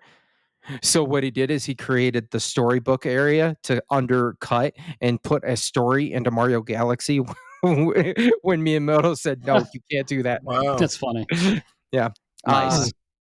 Yeah. Didn't all right. know that. Anyways. Yeah, that's a little nugget for you. Yeah. This was one of Galaxy my highlights of the show. Yeah. I don't know if I'm going to buy the remastered bundle, but I will say I do love Galaxy 2. And when I want to play Galaxy 2, I like to hold the Wiimote. So, yeah, I'm looking forward to it. They are individual, $40 each, I believe. If you you're going to be able to just buy Galaxy 2? Oh, okay, cool. Digitally only. Yeah, that would be okay with me. I don't mind. Mm-hmm.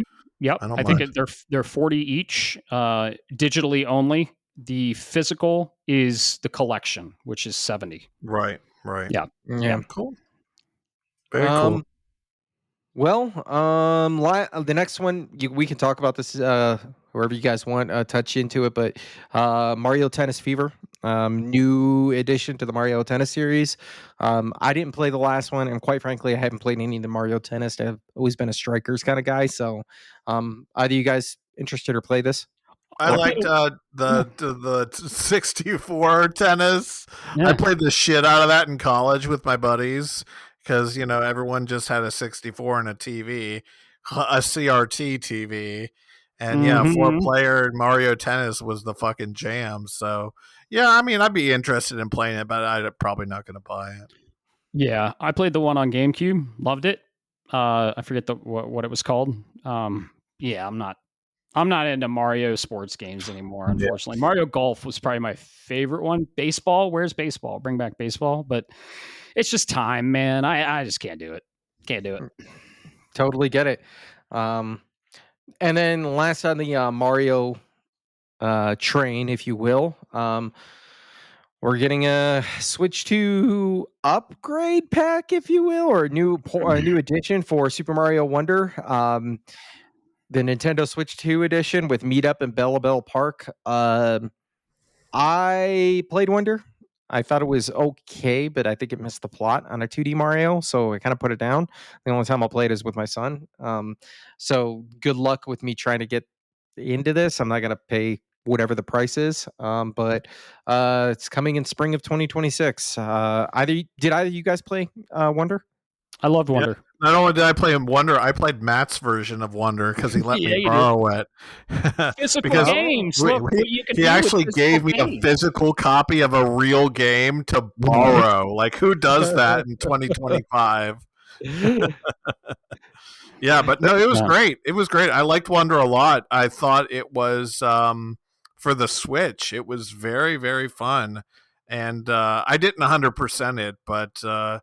I did beat it, and yeah, I really enjoyed it. It's probably one of the best 2D Mario games for a long time, for sure, for sure. Yeah. And I mean, segueing into that, if you want to do that, is the new Yoshi game. I am extremely excited for the new Yoshi game because I am the huge Yoshi's Island fan. I absolutely love Yoshi's Island. I actually 100%. It's one of the few games I've ever 100%ed. I went twice. I played it on the Super Nintendo, 100%ed, and then I played it on the Game Boy Advance, 100%ed.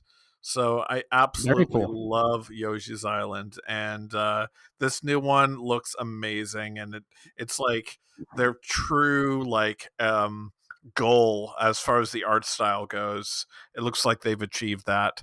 So yeah, very much looking forward to it. Yeah. It looks straight out of the manual of Yoshi's Island. Yes. I love it. Yeah, it's called Yoshi and the Mysterious Book or some shit like that. Right. Yeah. Nailed it. Yeah. I'm very excited for that one too. I loved Wonder. Didn't 100% it either. But yeah, the Yoshi game looks really awesome. Yeah. For sure. You're absolutely right. That was a big surprise. Yeah, that was a good one. That was a pleasant surprise right there because Yoshi's Island it's one of those just cozy ass games. Well, for the most part. It was one of my 5 takeaways. My 5 exciting takeaways. All right, so I'm going to do it again, Matt. Sorry, 2 times in an episode. Please. I got to ask Ryan, since you love Yoshi's Island. You remember Get Dizzy, Be Fuzzy, or whatever it is from Yoshi's Touch Island? Fuzzy, Get Dizzy. Yeah. You know there's a pun in the German translation of that, right? Oh, really? What is it? Yeah. So I can't pronounce German, but the words start with L, S, and D respectively. It's awesome. Nice. Yeah, just because Yoshi totally gets stoned, and he's like, he's stoned AF. That's hilarious. I didn't know that. Yep. All right. So, this is a great segue, man. If you don't mind, I'm going to segue in, and I'm kind of jumbling around a little bit, folks. I've been trying to find the director, but I want to jump into something. This was near the end, but I want to talk about this because this actually kind of got me excited here. I almost decided to. I almost kept this on my draft, but I dropped it because I had a feeling it was coming next year. Because I had a feeling there was going to be in the cadence cycles, and that's a new Fire Emblem is coming next they closed year. With this. They closed with it actually. Fire Emblem Fortune's Weave. I like. Obviously, I like tactics games. I'm excited for all of it.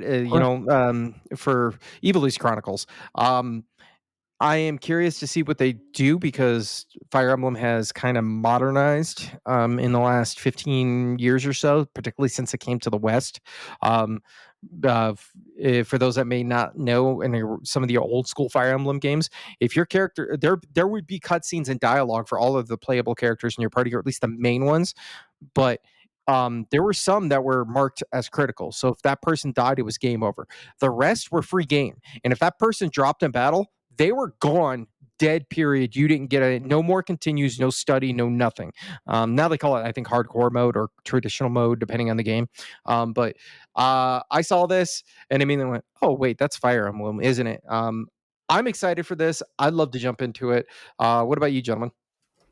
I have stayed far away from Fire Emblem. I'm not into SRPGs at all, unfortunately. I've tried Fire Emblem games in the past, but they don't touch me in the way other games do. So yeah. I will say, embarrassingly, the only thing I know about Fire Emblem at this point are the waifus, because I'll see waifu fan art of Fire Emblem characters all the time in my feed. That's basically all I know about it. Well, we'll definitely get to a game that touched us both in funny places. Yes. I'm saving that for the end for you. Oh yeah. We're gonna definitely save that for the end, unlike Nintendo. Also, I've never touched a Fire Emblem game. I'm not too keen on the tactical genre. I played Tactics Advance. I'm excited for Final Fantasy Tactics. But I played Transistor. Transistor is also one of those games I really loved, which you really need to play, Bob. But yeah, Seconded. I never. Yes, you played Transistor. Incredible game, right? Seconded, yes. Yeah, and we got a Super Giant game that was also one of my takeaways. Yeah, I've never played a Fire Emblem game. I know they're fun. I know they're well made, and I can't believe Nintendo fucking closed with this game. They should have swapped places with the Queen. Mm-hmm. Yeah, I don't disagree with you on that one. But okay, yeah. If you're not big on the tactics games, folks, I would definitely think about other games besides maybe Fire Emblem. Even the modern versions of Fire Emblem. Like, think about best analogy, or the best way I can give this, or good example of why they can be rough sometimes, is and you know this, Matt, when you're in a tactics game and you attack and you're like, all right, I'm going to attack with my bow. I'm going to attack with my sling my spell, or I'm going to use my sword. You just use those weapons, and that's what that character's built around. In Fire Emblem games, when you use the item, it has durability. Spells have only so many charges. It's a hard, it gets kind of hardcore in that regard. Yeah, no thanks. I'm excited for people that are excited for it. I know there's a lot of Fire Emblem fans out there, so yay, a new one. Fun. Yay. All right. Well, I guess I'm gonna some of this, folks, I'm gonna be honest. If you care, you can go look up the Nintendo Direct, but I know one person. Hey, go watch our stream. Go watch our live reacts on twitch.tv/Metroid Database. That's right. There you go. Yeah, like I know one person that's excited for Tamagotchi Life of the Dream. Okay, sorry, it's me. It's me. The dream. Ryan's excited for it. I actually like the original Tamagotchi Life, but only for one reason. Oh, let me hear it. Well, it's because I had a single 3DS and I shared it with an ex, and we both had Tamagotchi Life together. And that game multiplayer is incredible amount of fun, especially if you have an SO to play with. So if you want to play single player, it's not really that great. But if you have family members and you want to share an experience together, Tamagotchi Life is actually really, really fun. It's incredible. It's like the absolute definition of quirky. Like everything about that game is quirky. That's the best way to describe it. So you're probably going to play this one with Gary then. Yes, I'm cool. considering it. Yes, very cool. It's very, very quirky. Mm-hmm. Damn it, you say that, and now suddenly I find myself in the future. I see myself in the future being a Thanos and saying, "Perhaps I judged you too harshly." Yeah. The original was actually it's one of Yoshio Sakamoto's other properties. Yoshio Sakamoto is the director of the Metroid games, and he is also the director of Tamagotchi Life. Very cool. So there's probably some Metroid Easter eggs in there, isn't there? I think there is. Yeah, I think there is. There's like a Mii looks like Samus in it, and I think there's another point where it shows people playing Wii on a TV, and they're playing Metroid. Something like that. Nice. Yeah. I'm gonna check that out. That's cool, man. Yeah, that's awesome. Well, I'm glad you're excited for it. I know my kiddo is. Next game up on the list, I'm going to touch on here, this one, mostly because I'm a selfish asshole, and I loved the original of the series. This is the third installment. Hyrule Warriors, Age of Imprisonment gets a release date on November 5th. I say I'm interested, but I'm kind of keeping my distance to see, mostly because the art style is more of the Breath of the Wild art style, and you and I talked about this, Matt. It never clicked with me as much as Link to the Past, Ocarina of Time, Majora's Mask, Twilight Princess. I could keep going, right? This is a Musou, Dynasty Warrior style game, just with a Legend of Zelda twist. I know this isn't necessarily for you, Matt, right? I'm very interested in the story, and that's it. I'm not a big fan of Musou games. There was like 4 fucking Musou games in this direct. You're right. Yep. And that's what's what really, and I started to rant on this one, but that's what really pisses me off about the whole Zelda timeline thing, and then where they put where they were trying to figure out how to do Breath of the Wild and Tears of the Kingdom is the original Hyrule Warriors is non-canon according to Nintendo. That's stupid. But there's so much crossover from all 3 of the timelines that if they had just said, you know what, no, that's at the end, and then it culminates into 1,000 years later, here's Breath of the Wild, chef's kiss would have been the simplest explanation to do it all. But what do I know, right? Well, what I don't like about the original Hyrule Warriors, sorry to go this, I'm trying so hard not to rant right now, but please go ahead. It retcons Breath of the Wild, and I'm like, no, you guys can take my middle finger and shove it up your ass. Like, come on, guys. Like, why would you make a story that literally retcons the story of the Zelda game? Like, why? Because even Nintendo doesn't understand the timeline. Yeah, that's true. That's true. I don't know. I've played multiple Muso games at this point, and I will never play another Muso game as long as I live. I will not do it. Yeah, I'm also curious about the performance. How's this shit gonna run? It will not be good, Matt. It will not be good. No, it will not. That's Nintendo for you. Speaking of Nintendo for you, just funny. I'm pulling as I'm looking for these articles. This one specifically. I was getting the summary from Polygon. All of the URL links to the YouTube trailers are directly embedded into their website. Nice. But this one and another one have been, I'm assuming, struck down in classic Nintendo fashion because all it says is this video is private. Okay. Sorry. Wow. I had to throw it out there. Yeah, there's some other stuff that's coming out there. We've got DK Bonanza DLC that's already out for those that are interested. I can't speak to it personally, but it looks like Matt is ready to step up to the plate. So I'm going to throw the pitch over to you and let you go. Just a small rant. We like our rants here on Shapes of Gaming. Okay, this. They announced DLC for Legends ZA. They announced paid DLC for Dynasty Warriors Origins. They announced paid DLC for a lot of other games. The announcement of this paid DLC, right, 4 months after DK Bonanza, is a little out of character for Nintendo. And I think Nintendo is going down a bad route. I've been saying Nintendo's in their fucking villain arc right now.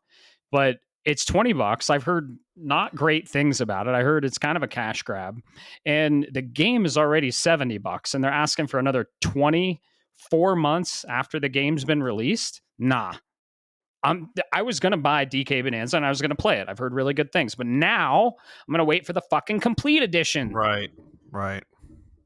And the complete edition with an extra thing like Bowser's Fury, Exactly. Right. On Switch 3. I don't give a fuck anymore. Yeah, I feel you on that, man. I agree. They're really pushing it. Like this, and it's a timing thing. Like if this was like mid 2026, I would understand it. But I feel like people haven't even tasted Donkey Kong Bonanza yet. I haven't. I was waiting for it, But unfortunately, that's the way Nintendo goes these days. They want to DLC everybody. It's not fun. I think it's kind of their subscription model for each game, and I'm not into it. And the fact that, spoiler for one of the announcements, but they announced paid DLC for Pokemon Legends ZA before the fucking game is even out. Why am I going to buy the base game? Like we've had Pokemon DLC before in the mainline entries, but it was like 6 to 8 months after the game fucking released. Give the game some time to breathe. Let people play it. Mega Dimension, Matt.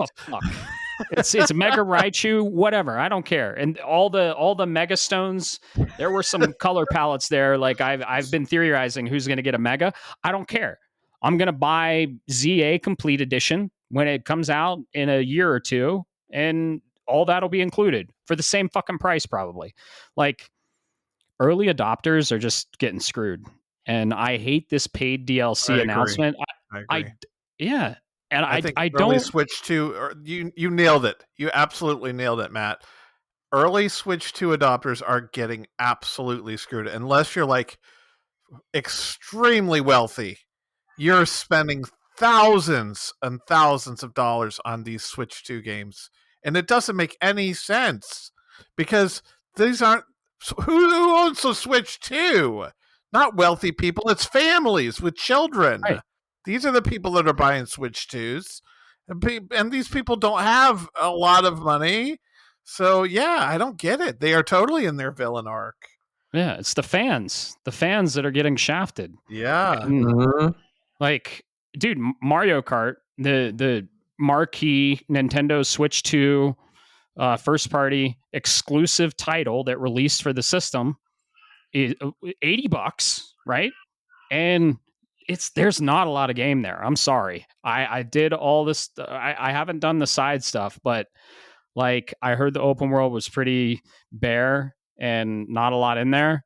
But dude, it's just I'm not I'm not opposed to paid DLC, right? But let your game breathe a little. And certainly, and Borderlands is fucking guilty of this too. They announced all their DLC. We don't even know what it is. I mean, and they're. I'm not going to buy it. I'll buy the DLC when it releases. Borderlands has awesome DLC, but like, I just wish this wasn't becoming commonplace, and I wish it wasn't seen as acceptable as like they're selling you additional content when the game isn't even fucking out, or the game hasn't even been out for 4 months. Like, dude, give the game 6 months to a year to breathe, and then give us DLC. It's just I hate the practice. Absolutely. And I saw it a lot in this event, and God, man, I hate it. I don't like it, and I'm not going to support it. And I haven't bought Donkey Kong Bonanza, and I won't, because might be another couple pieces of DLC that come out in another 4 months that are $20, and they're just going to keep asking. And, I'll just get the complete edition. I'll get the game when it's fucking complete. Yep. I got burned on Tiny Tina's DLC promises, so I'm over it myself. The Wonderlands DLC was horrible, and I blind bought that because we've had so many great experiences. I mean, Borderlands 1, Borderlands 2, even Borderlands 3, some of the best DLC offerings out there, right? But then Wonderlands was a fucking one dungeon with no new hunters or anything like that. Yeah. Yep. Yeah, Nintendo can suck it. Dude, my Switch 2 has been on the dock for almost since I bought. I played Echoes. I played a little bit of Pokemon Violet, and I played here and there. I fired up Metroid Prime Remastered to check it out, Dread to check it out, but other than that, I don't own a fucking Switch 2 game. And guess what? I have no plans to buy a Switch 2 game in the next fucking year, because I'm getting... Wait, you got the Mario Kart edition, though, right? Other than Mario Kart, you're saying? Oh, really? I sold my code. Bob came over. He brought his Switch. We started playing Mario Kart late into the night, and we rolled fucking credits on it in 3 hours. Wow. And I said, I don't need this game. And I sold my digital copy. And guess what? I'm not buying Metroid Prime 4 on Switch 2. I'm buying it on Switch 1 because that... Because you want the better box art. I like the fucking box art. You're buying a piece of art. Yeah, but you're still going to be tied to the internet, Matt. We can talk about that later. Let's focus. Let's focus. I know, but the Switch 2 edition is the same exact way, Ryan. Yeah, let's focus. No, it's not. It has the game and the update on the cart. Yes. Yes, okay. Matt. We'll talk about this later. We'll talk about later. I got 2 other things I wanted to touch on before before we really get into this. This one, I'm super excited for, but I'm also pissed off because there is no confirmed date for the other consoles. Right. You already know where I'm going with this, Matt. I anticipate this. I love this game. I didn't know you even knew this game until we started talking about it. Platinum. That's an achievement. Hades 2 is rolling out to Switch and Switch 2 this year. And in fact, less than 10 days from when we're recording, September 25th. I want to play this game so bad, but I'm not entirely sure I want to play it on the Switch 2. This game, cell shading and its music deserves to go on the mantle. The PlayStation 5 Pro all of the soundbar injections and stuff. I'm assuming you're right there with me, Matt. Dude, this was one of the 5 exciting takeaways of the show. I fucking love Hades. It's my favorite Supergiant game. I can't wait for 2. I am 100% going to wait for the physical edition on PS5, and I will wait a year if I have to. I have no desire to play this on the Switch. I'm going to get the optimal version. That's all I have to say on that.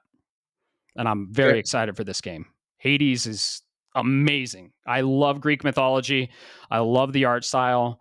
It's one of the best roguelikes made.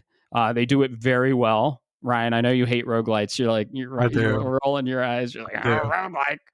But Hades, you played Hades too, and you're like, oh, I'm gonna start over. Fuck this game. Of it. No, I had my fill. I was playing the Switch version, but I played that game quite a bit, and then I eventually sold it. Yeah.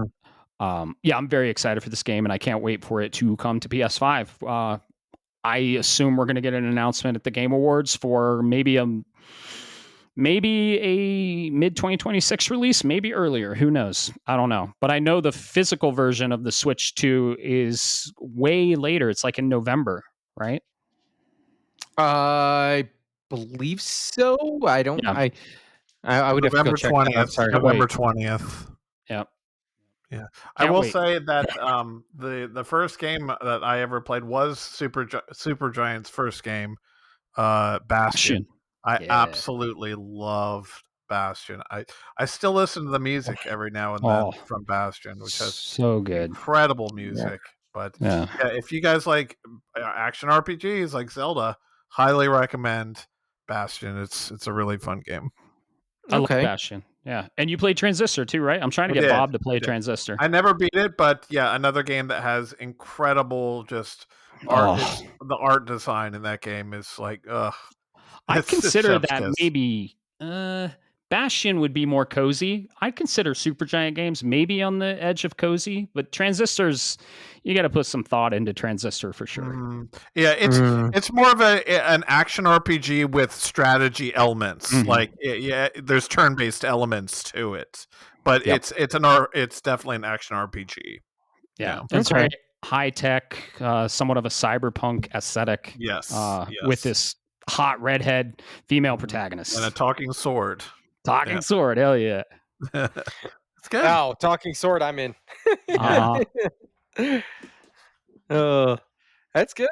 All right, so I got one last thing I want to talk about, gentlemen, and I'm gonna let you guys go free into your realm.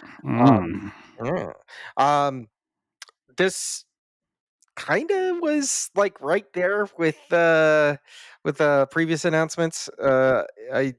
This one had me excited. I know you haven't played this, Matt. I'm curious to see if you've played it there, Ryan.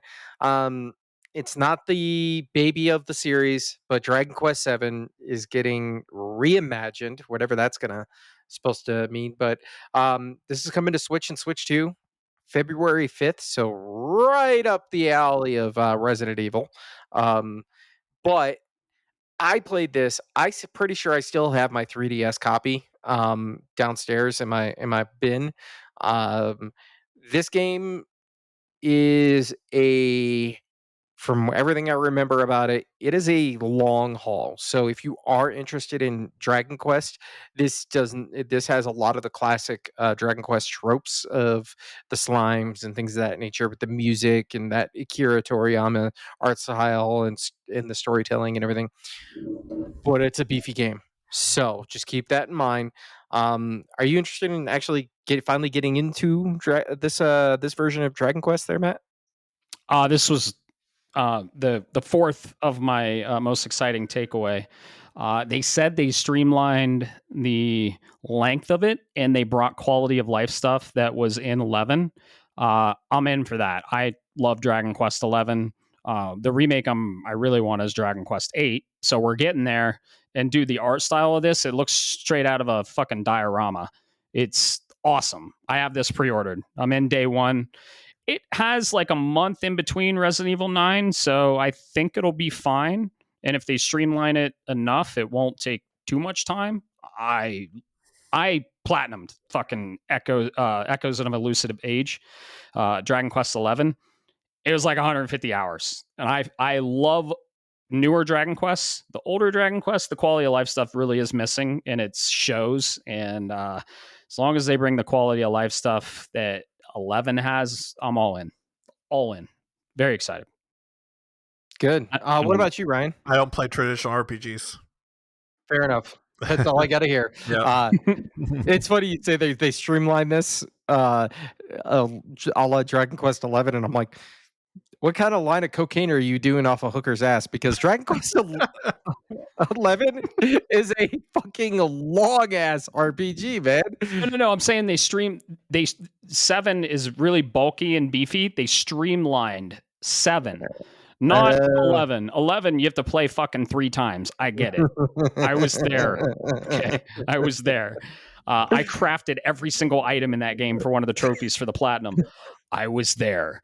He says that with a PTSD. Oh yeah. 11 certainly wasn't streamlined, but it sounds like 7 is kind of in the same vein, but they're streamlining and they said they're streamlining it a little better. So that's what I meant by that. Yeah. Oh, gotcha. And I could see how they could do that. I don't want to really kind of like give too much in terms of the spoiler right. stuff, but there are some mechanics with the hooks of storytelling to where I could see how like I remember it being a bit of a slog because of that. Right. So I'm kind of curious to see how they do it. But yeah, those are the big takeaways.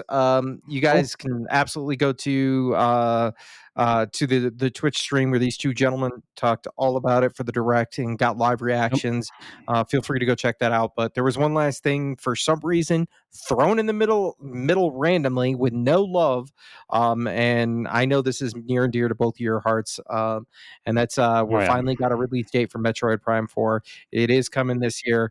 It's unfortunately coming right at the exact same time as Octopath Traveler 0. So that's going to be rough. But I'm going to shut the hell up and I'm going to let you gentlemen take it away from here. Yeah.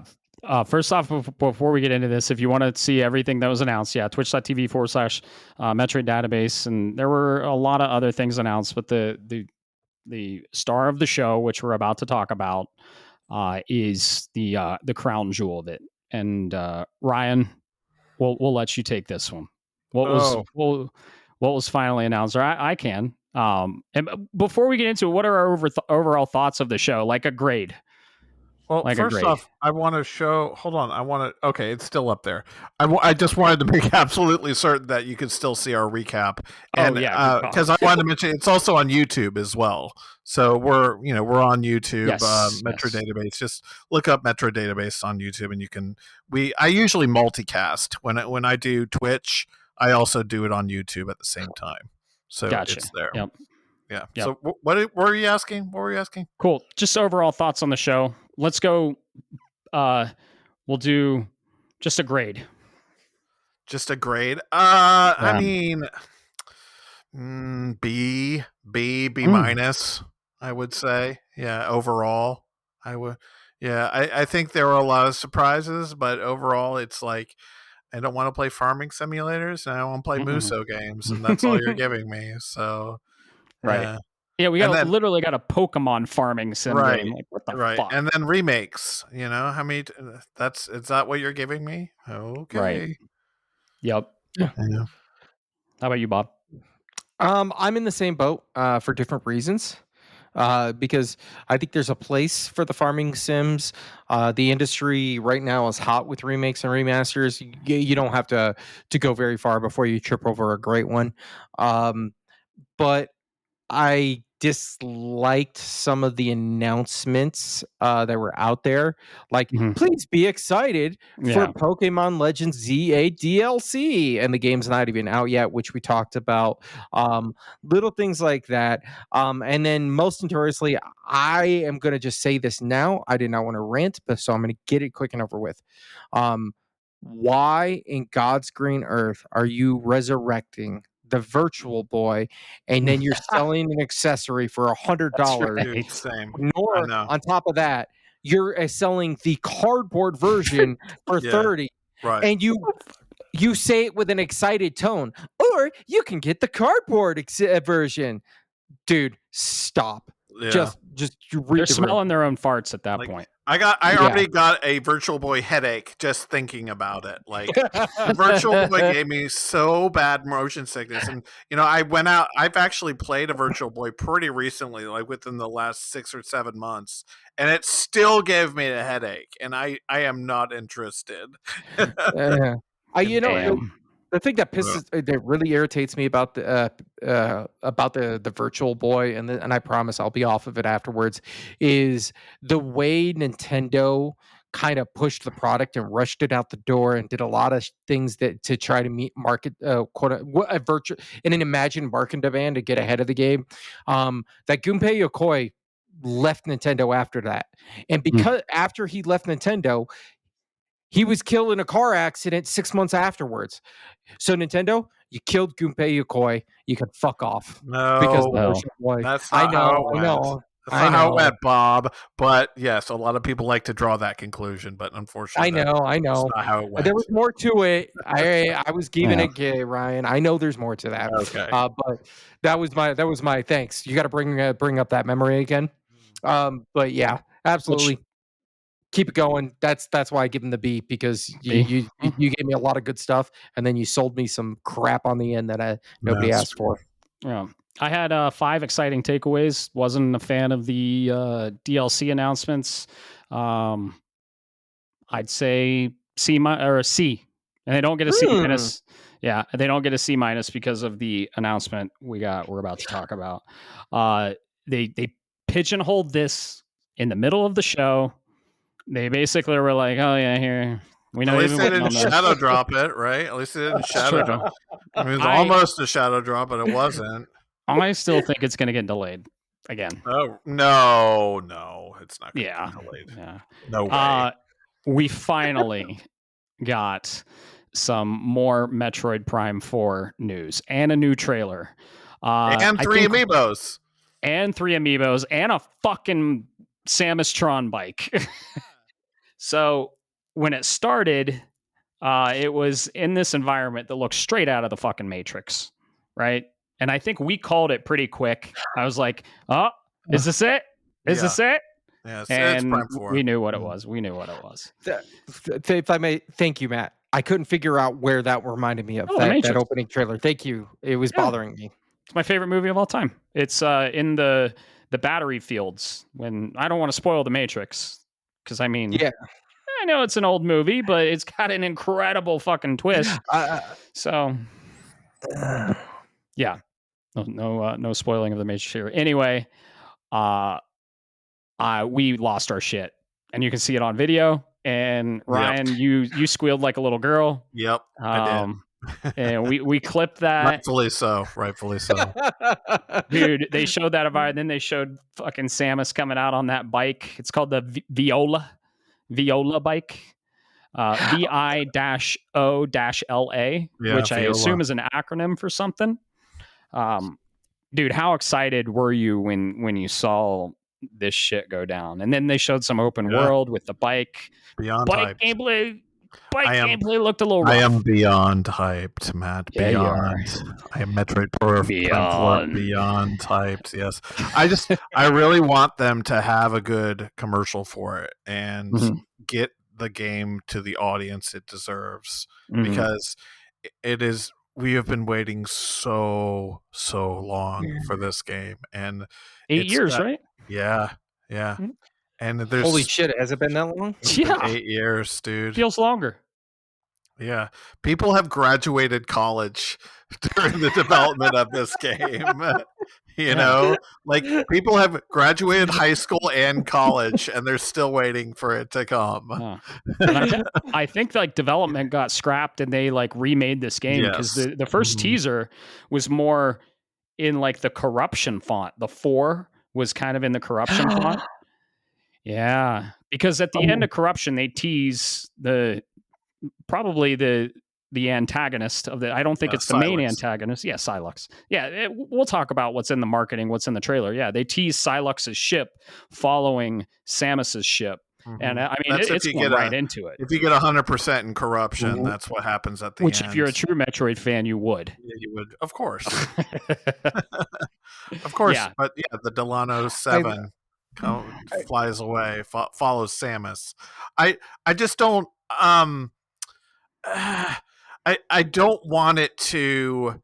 I'm trying to control my hype for it, to be honest, because I don't want to be let down. You know, I don't want to be let down. It looks amazing.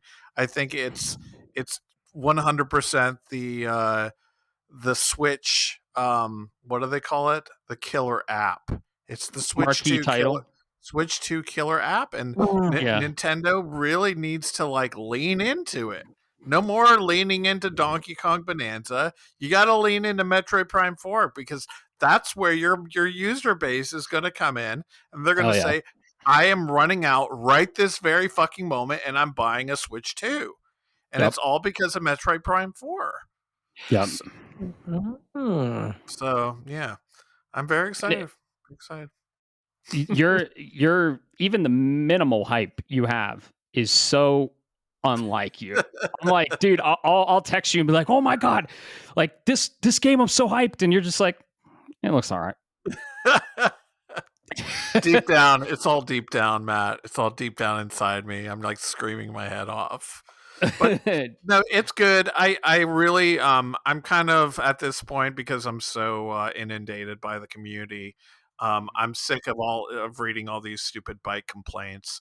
That's quieted down as of late, but there's still people out there that are like complaining about, oh, it's open world, and oh, the desert doesn't look very interesting, and oh, what are you gonna do with the bike? And Samus doesn't need a bike; she has speed booster, and just a lot of stupid complaints.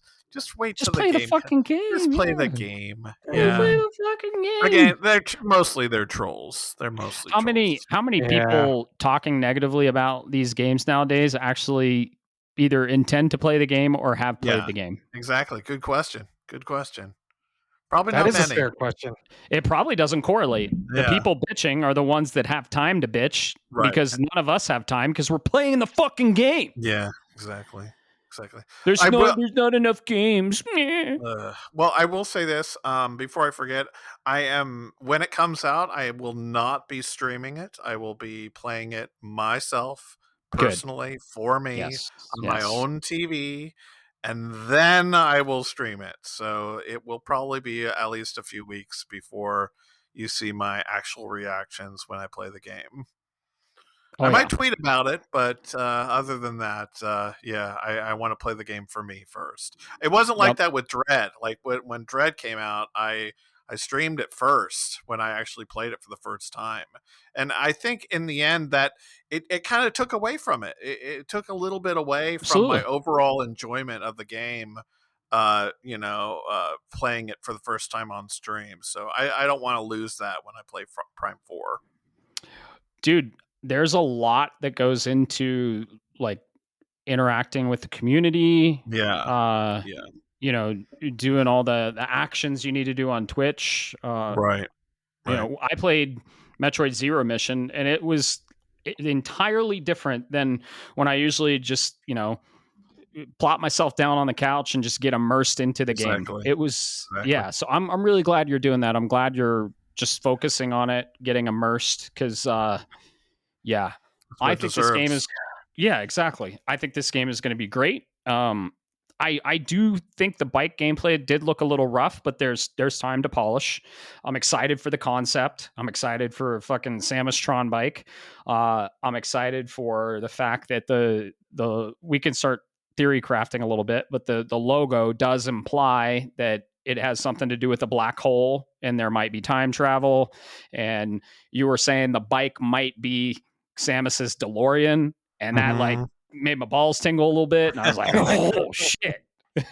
That would be incredible. For sure. So I think the bike is way more than what we're led to believe it is than just a simple traversal tactic. Dude, what if it's like a transformer and it turns into a mech she can get into? It could be a million different things, right? And it has some kind of attack. She has like a side swipe attack as far as what we saw. But maybe we'll get upgrades and it'll have like a fucking Gatling gun on it or something. I don't know. Right. I'm glad to hear you guys are excited about the bike, if I may. Just because I think that I see where people might be, I don't want to say purists in this regard, and might have the negative reaction to it. But I'm glad to hear that because you guys are definitely bigger Metroid fans than me. But I think of as a parallel, like I'm not a big Sonic guy, but I'm telling you, Sonic Frontiers was a very, very solid game. So I'm not saying it's going to necessarily be in a direct parallel, but my point is, let the creatives kind of express themselves a little bit. Absolutely. That time travel thing, man. Oh, now it's going to be in the back of my head the whole time. Beyond the fourth dimension, beyond the third dimension, and yeah, the title it has a black hole, and that, I mean, it is a black hole, but it's also, we've seen the artifact, and it looks like the artifact, and that artifact could be a time travel device. That could be the fucking bike's engine. Right. But on top of that, she needs a suit to drive the bike. So, it's got to engulf her body for a reason. She has to have that suit on.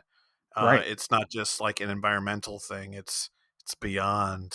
And speaking of suits, we got 3 amiibos, and one of the amiibos, that's a new suit. It's kind of the traditional Prime suit mix. It's her psychic ability in the helmet. Yes, that's what she that has is. the purple visor. Yes. Yeah. Mm-hmm. But the midsection is different. Like, everything's different. It's they redesigned her. They redesigned her suit just a little bit, and that amiibo, it seems a little different than what is that from that original Varia suit.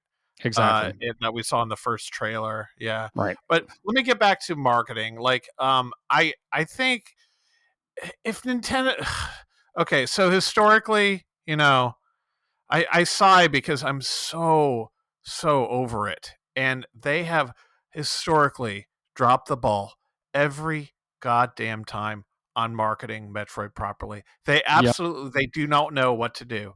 They have absolutely no fucking idea how to properly market Metroid, and you can see it every single time. If you watch the fucking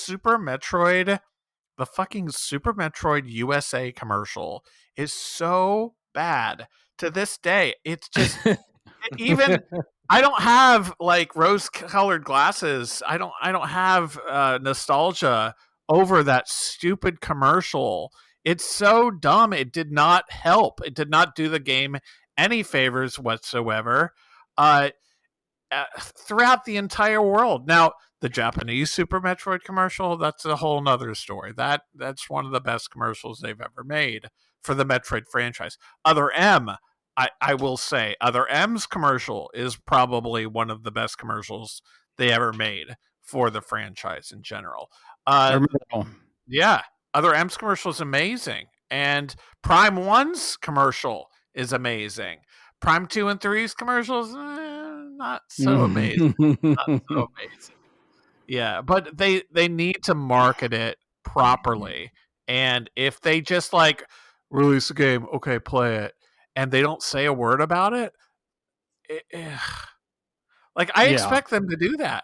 I'm sorry I have to be cynical on this, but I'm expecting Nintendo to just once again drop the ball on marketing the franchise. I'm so sick of it.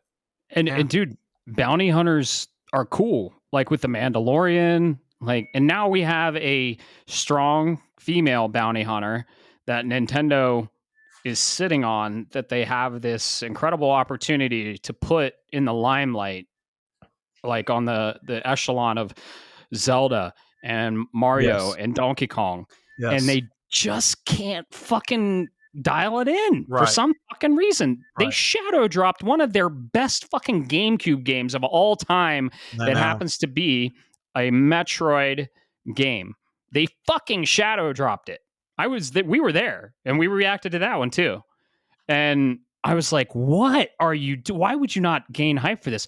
And the Prime series, we're on the 4th one. There's 2 others. There's 3 Prime games out right now. Are they really going to give us a remaster of 1 and then be like, no, forget about 2 and 3. You don't have to worry about that. Corruption was stuck on the Wii. Mm-hmm. The controls were a little janky, and I would love to play an up-resed version of Corruption on a Pro controller. And Echoes. Yeah. Dude, I thought and with all this marketing of the trilogy stuff, I thought for sure we were getting a trilogy remake, and who knows, they might fucking shadow drop that before Prime in November or something. I don't know. Doubt it. There are rumors. I must say there are rumors that 2 and 3 have been worked on and are quote unquote finished. I don't know how much truth there is to those rumors, but it would be nice. It would be nice if they could somehow remaster 2 and 3 and put them on Switch 2, and I'd be right there getting them. Dude, wouldn't it be? Haven't they been having directs specifically for games? Because we had a Mario Kart direct, right? What if we got a Metroid direct? I know. And what if they announced the trilogy there, or at least 2 and 3 remastered? That would be amazing. That would generate so much hype. Yeah. Right? If I swear to God, if we don't get a Metroid direct and we got a fucking Mario Kart direct, yeah, I'm gonna set my Switch on fire. Don't do that. Bob, were you gonna say something? Yeah, sorry. well, no, you're fine. I'm theory crafting here as I'm listening to you guys. I'm curious. Maybe you know this, Ryan. Have we gotten sales data from the Metroid Prime remaster from Nintendo? I don't think from Nintendo, but you could probably go to VG Charts and check that out. I don't know if that's like blasphemy to say VG Charts on this, but maybe take those numbers with a grain of salt. But VG Charts might be able to give you some idea of what those are. Yeah, there's a reason, and the only reason I ask is I'm just curious because they're a business, and if, let's say, we know the original was what, almost 3 million, and if they only sold 1.5 million, and I say only because that's more money than I'd ever need, maybe Nintendo just doesn't see the juice worth the squeeze. And I'm theory crafting here. Please, just completely theory crafting. Yeah, right. Well, I know there have been really stupid articles out there talking about how SilksongSong outsold Dread, and I know it's dumb because SilksongSong came out on literally every console, right? And Prime or Dread only came out on the Switch, right? Yeah. But that being said, Dread did not sell that well. Ugh. I know it breaks my heart to say that, but it didn't sell as. Dread was so good. I know, but it just didn't sell it's a niche title. It is. Metroid is niche, no matter how you look at it. It's a niche title. They don't know how to market it. They never will. They never will know how to market it. The only thing I could think of that would deeply help the fan base of the Metroid franchise is by creating an anime version of it. Kind of similar to how they made the Castlevania anime, which kind of came out of nowhere. But like if you want to expand your user base, you have to make more media for that. And I think if they made a quick series, like an 8-episode Metroid series that was an anime, it would really help garner more interest in the franchise. Otherwise, they don't give a shit. They want to put all their eggs on Mario and Pokemon and Zelda. Yeah, dude, Samus is so much cooler. A intergalactic space bounty hunter is so much cooler than a fucking plumber. Yeah, I know. Well, I mean, when you get down to it, right? Like the game, Mario the game is awesome, and they did a pretty good job with the movie. But when you get down to it, he's a plumber that eats mushrooms. And yeah, we're getting the synergy with Mario. We're getting a Galaxy movie. We got a animated movie. Like, why don't they do the same with Metroid? Metroid's like one of their coolest fucking IPs. Yep. Like, other than like the space theme, we have Star Fox, right? But like Metroid just is so incredible, and it doesn't have to be dark. We're not asking for like alien levels of darkness, R-rated bullshit. Keep it T for teen. That's fine, but you aren't going to gain your audience unless you do more. You can't just keep what you're doing. You can't just keep what you can't keep walking the line you're walking currently, because the the user base is not going to expand. Right. So, and I'm not Nintendo. I'm not Nintendo's marketing team. They can figure it out. I'm not going to give them tips. Figure it out. You are the ones that are running this franchise. We're the ones that are playing it. I can only do so much. Right. So yeah, they got to do something because currently whatever they're doing isn't working. Yep. Mm-hmm. Very frustrating. Oh. It is. But as for excitement on Prime 4, I think your hype level is through the roof. It is. Wouldn't you say? Yeah. No, absolutely. What are you most excited about Prime 4? Like, I think the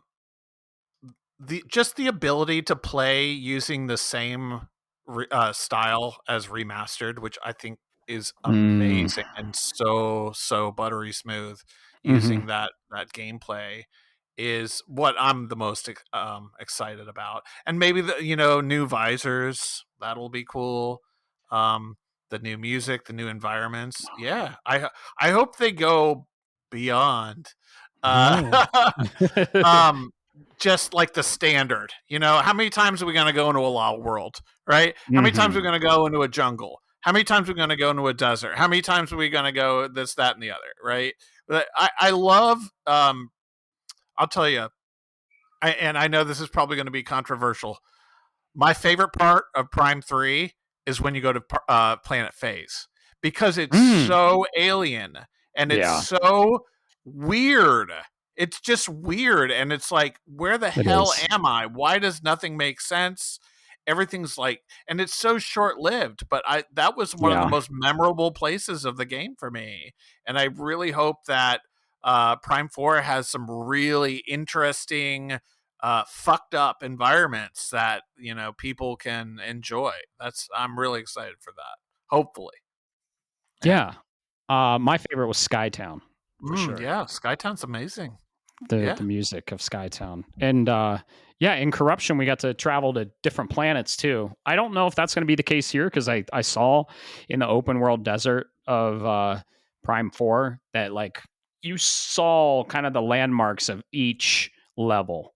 And I think the levels are contained within this one planet, but who knows? That might be the first part, and then we do travel to different planets. She's on a ship. Her ship seems intact. So yeah, I fucking love Prime. I played Prime Remastered. I played it back to back. I played normal and then hard to unlock everything and see the new Samus model without her helmet. And she looks great. So I am beyond excited for this game. It is my most anticipated game of the year. It has been for the duration of the year, and we're getting it at the end of the year. Unfortunately, it's not going to make the cut for the Game Awards until next year. It'll probably have that bias of, it released last year, so everyone's going to forget about it. But I think it's going to be a great game. And yeah, I'm a huge fan of the Prime series. I love every bit of it. I love the emphasis on scanning enemies and getting that bestiary. And I'm actually, first person shooters are one of my least favorite genres. Ironically, I'm playing Borderlands right now. Ironically, I like Metroid Prime. But I just love the jump from 2D to this, and we were all skeptical, right? We were like, I don't know about this. But then when we got our hands on it, like we actually didn't bitch about it, and we waited to play the fucking game until we judged it. Right. And it was, I fucking fell in love with it. When you hit Talon 4 and that music, I know. It's one of my favorite Metroid games, and we've been waiting for this for a while. Fuck, we played Corruption on the Wii in 2013? Corruption came out in 2008. Oh, it's even worse. Jesus. I think. Shit. I think it was 2008.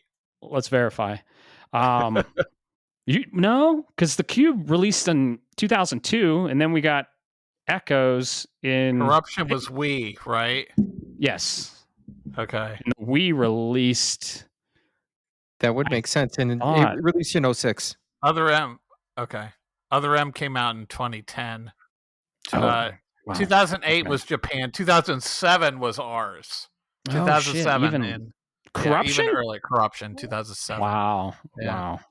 Yeah. I just went to a little website called Metroid Database to look that up. Oh, yeah, you did. Yeah. Oh yeah, everything Metroid's on there. You break it down by a game. Tell us a little bit about like Metroid Database and what people can find there, why they should go there if you're a fan of Metroid. Well, I mean, for the record, so the original website was created by a guy named TJ, and he made that site hand coded in Notepad back in 1996, and it was like one of, if not the first Metroid fan site ever released on the internet, and he kind of expanded it over the years. And he had a BBS board. I think that's what it's called, or it was like a BB board, something like that. That's how I joined the community. Is I joined the original Metroid Database B board. It was one of these boards where you would just like, it was a single page, and you would go in there and you would make a topic, and then if the page got too long, all those previous topics would just disappear. Like they would be gone. So there was a limit to how many topics could be on the page at one time. And that's how old that was. Wow. So that's how I joined the community. And then long story short, I basically ended up owning the whole website, and I had some help along the way. Of course, I had some former staff members that helped work on the site. I will never ever forget their contributions. They are still up there. The Metroid Database is basically, you can find every single song of the entire series. You can find every single comic that's ever come out, translated Japanese manga. We have custom artwork. We have all the instruction manuals. Just basically every single thing you want to know about Metroid is on our site, just shy of being a wiki. Now, let me just make this real quick, talk about wikis. So these days, wikis have taken over. They have taken up the mantle on what we used to know as fan sites, because wikis are community driven, and there is no like owner overall. And so mostly, and they're easy. You know, you just go in there, you search for whatever you want, and you find a wiki. And it's funny because like Carrie and I will be watching the show, and she'll like ask a question, and I'll be like, "To the wikis!" That's a line we say every now and then. To the wikis. But nice. But I mean, we're not really competing with the wikis, because if you really want to find literally every single possible thing that has to do with Metroid, it's very likely that you could find that on a wiki. Mm-hmm. We don't really aim that to be our goal. We want to celebrate the franchise and just be more centered around the fandom, and not be a wiki. You know, we kind of want to preserve what fans used to have, and and we're like one of the only ones that do that, along with all the news that Metroid has. So I'm very proud of the work I've done for the site, and I really appreciate all the support people have given me over the years. It's just amazing, the love and care that everyone has given to the site. We have a very big Discord. We have thousands and thousands of members on our Discord, and a huge community. And I think I don't know, there's like 50 or 60,000 people if you add up all our total of our followership on socials. We have quite a big following. So yeah, it's a lot of work, but it's a fun little gig. Yeah, you're the owner and operator, and it's an awesome site. I'll go there from time to time, and it's just very has a lot of information. And if you're a Metroid fan, go check it out and definitely join the Discord. And yeah, it's there's a few of us, but we're passionate, and I think I love Metroid fans, most of them, because it's like you said, it's a niche IP from Nintendo, and if you're like, oh, you like Metroid, like you're kind of like not in the bulk of everyone that likes, I hate to say it, but Zelda, Mario, Donkey Kong. You know what I mean? Like I'm a huge Zelda fan, right? It's my favorite IP, but Metroid's my second favorite Nintendo IP. And Metroid's your favorite IP, right, Ryan? Of course. Mm-hmm. Absolutely. So I have the Ridley tattoo to prove it. Yeah, you do. You sure do. And you have a Samus tattoo as well. Yeah. And you got that tattoo as a passing of the torch for a Metroid database, right? Yeah. So TJ, in 2007, I drove to where TJ lives, and he's a tattoo artist, and he tattooed Samus on my arm. Mm-hmm. As like a passing of the torch. Yeah, he was kind of done. Awesome. He was kind of done with working on the site at that point, and he just wanted to give it to another team that were as passionate. Mm-hmm. Yeah, very cool, very cool. Yeah, and you have a cool event coming up. You want to tell people about that? Oh yeah, thanks. Okay.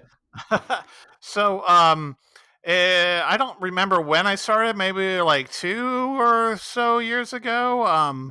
Is the annual Metroid Marathon that we're going to be holding, where Matt is actually going to be joining us this year, as he was there last year. So our goal is to play through all the Metroid games, most of the Metroid games. There's some that we leave out, like Metroid Prime Federation Force. As we should. Yes. We don't talk about that one. But, it's not a... we call it a marathon per se, but it's, it's just a way to play through all the games. And we're not like, staying up all night and playing the games through the night back to back to back to back. It's every day. It's every day throughout the month of October.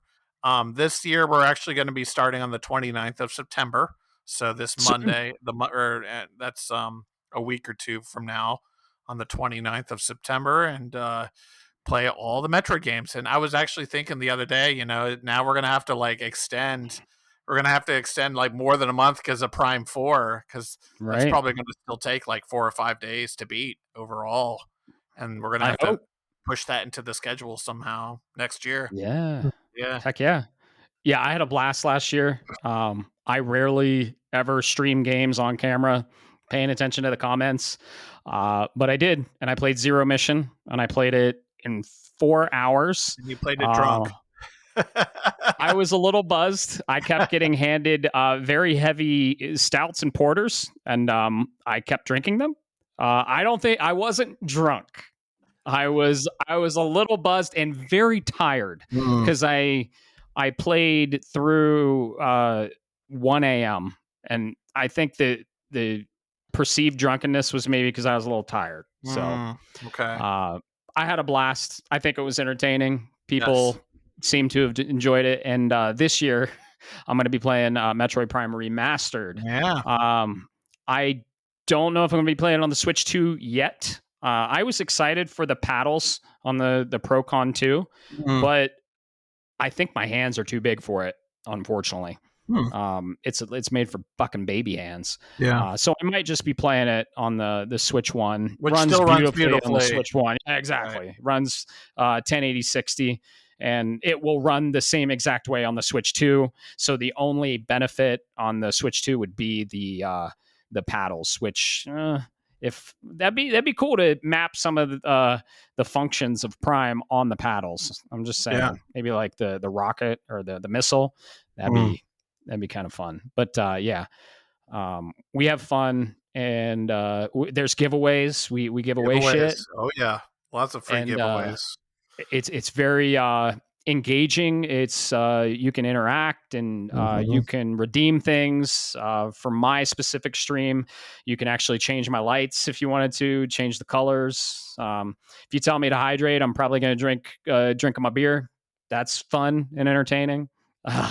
And you can also donate. You can also donate while we're doing this. Exactly. So I don't think we've chose a charity yet, but we will do that shortly. And that's the main reason why we're doing this, is to kind of fundraise for charity.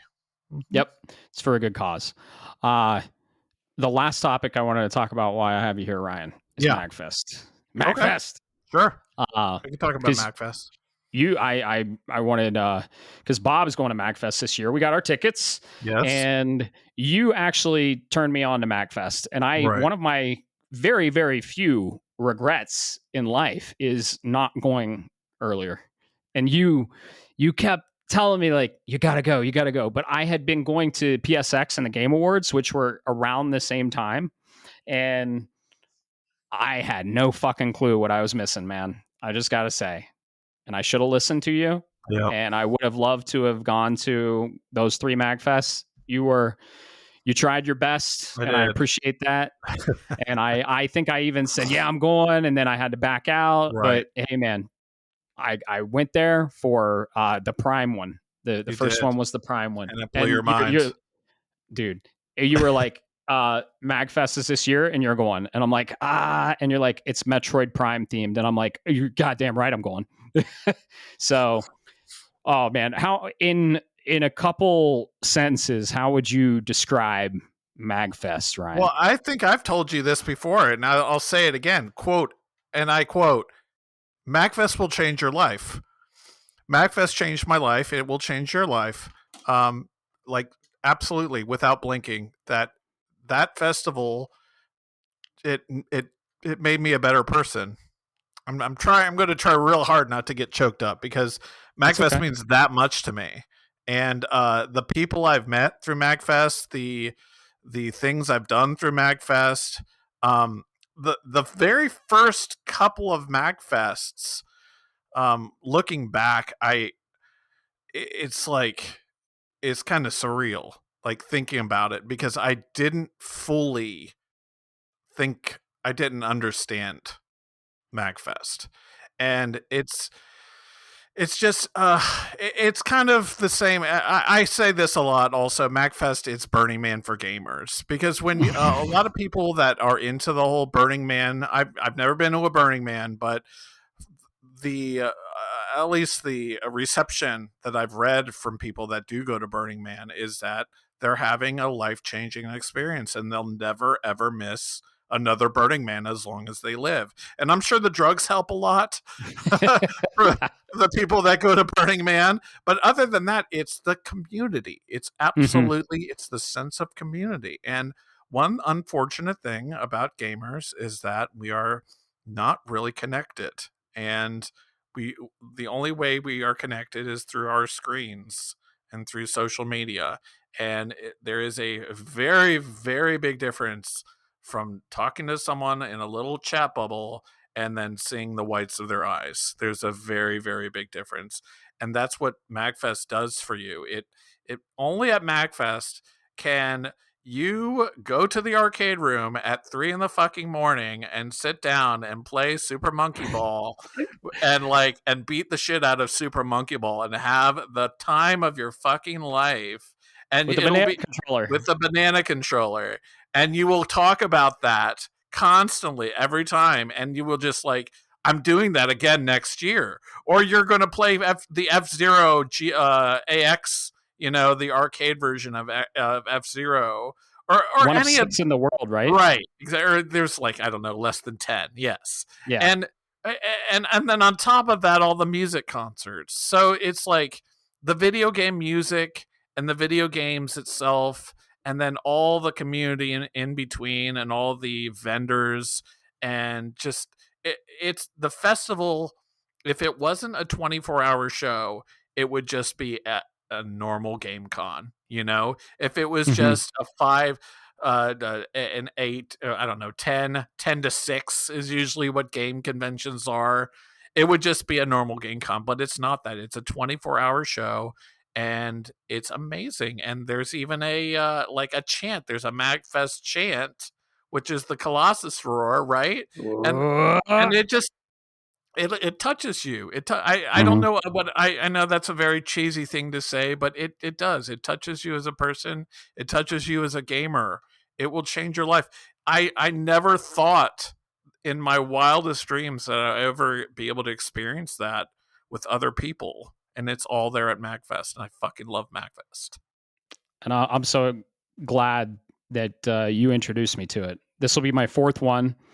You not only have the arcade the size of a fucking super Walmart, you have another console room, you have a PC room, you have indie games room as well. Indie games room where we're talking. I was sitting down and talking with the devs from Heart Machine about Hyperlight Drifter. Like, there's some pretty big names there in the indie space. Right. And you have like a pretty much a Comic-Con, so all the vendors and everything with everything you can think of, fan gamers there, any of the merch you can think of. You got used games.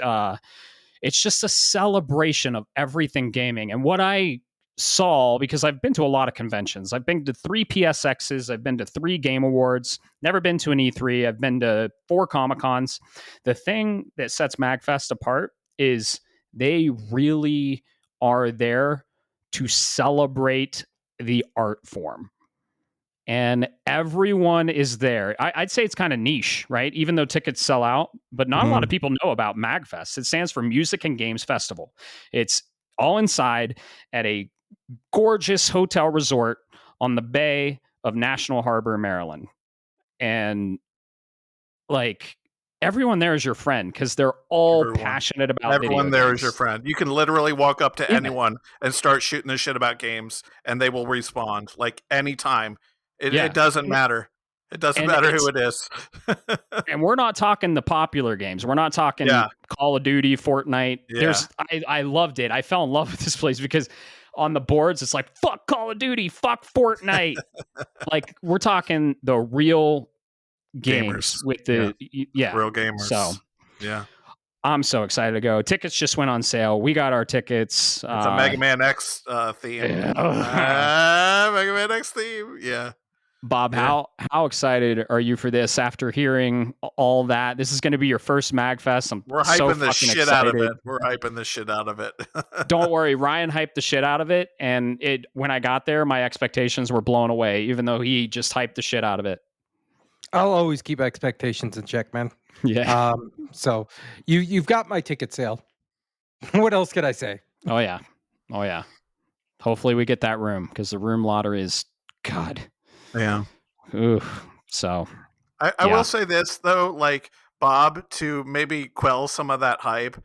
There is one downside to MAGFest, and that is you will never ever be able to do it all. No matter what. Yeah. Even if you were like some kind of robot and you were able to like perfectly schedule your eating breaks and your pee breaks and your shit breaks and like everything else in between, you still would not be able to do it all. So that is unfortunately one of the downsides. And you have to just keep going back to really do it all. You have to just keep going back. Yeah. I'll get lost. You guys will find me eventually. Absolutely. Because there's panels too. Oh yeah, there's panels. Yep. There's panels. And you might have a panel this year. I might. Fingers crossed. Yeah. I want to have the 30th anniversary panel, but they have to allow me to do it. Yeah. We'll see. That'd be so cool. Cool. Yeah. So Metroid Prime 4, we're beyond excited. Pun intended. And yeah, can't wait to see more. They haven't showed us a lot, and we're super excited for MAGFest. But yeah, I wanted you to talk about MAGFest because this will be your, I think, like 13th? Yeah, over 10. Definitely over 10. I don't know. I'll have to look and count my badges, but yeah, a lot. Yeah. A lot. Yep. And we've been talking about MAGFest, so yeah, if you're interested, go check it out. It's a celebration of everything games, and it's one of the best convention festivals I've ever been to, and it's unlike anything you'll ever go to. If you're a fan of games, you will love it. So, any other thoughts on Metroid Prime 4 or Metroid Database? Anything else you want to say? I mean, I'm absolutely looking forward to Prime 4. I have my work cut out for me. You know, after the game comes out, I got to start updating the website. But that, that's part of the fun. And yeah, super excited. I once again, I appreciate all your support, all your followings. You can always come into the Discord if you want to chat with other like-minded individuals on the Metroid series. We are also on Twitter, Facebook, Instagram, Threads, Blue Sky, all the above, YouTube. And then, of course, our Shopify site. So if you want to buy some cool swag, like we have these really awesome pins and stickers and T-shirts and prints, any of that, please feel free to go over there and support us. And we really appreciate that. Awesome. Yeah. It's an incredible site, and I'm on the Discord. I think I'm like one of the members. Like, yeah, you're an affiliate. Members. You're an affiliate. Mm-hmm. Heck yeah! Look at me go. Yeah, I help out the channel. I help out the site. I love it, and yeah, I can't wait for the Metroid Marathon. I'm very excited. So, and yeah, Metroid's always been a passion of mine, and it's like you said, it's niche, and it's really cool to have a community to talk about it. And you at MAGFest, there's a lot of people that love Metroid there too, and they kind of gravitate towards you, which is awesome. So yeah. Yeah, that's well, thank you so much for joining us, Ryan. I hope you had a good time. Yeah, no, this has been great. It's just been awesome talking to you guys again. Yeah, that's what it's all about. That's why we started this podcast. Again. This was great.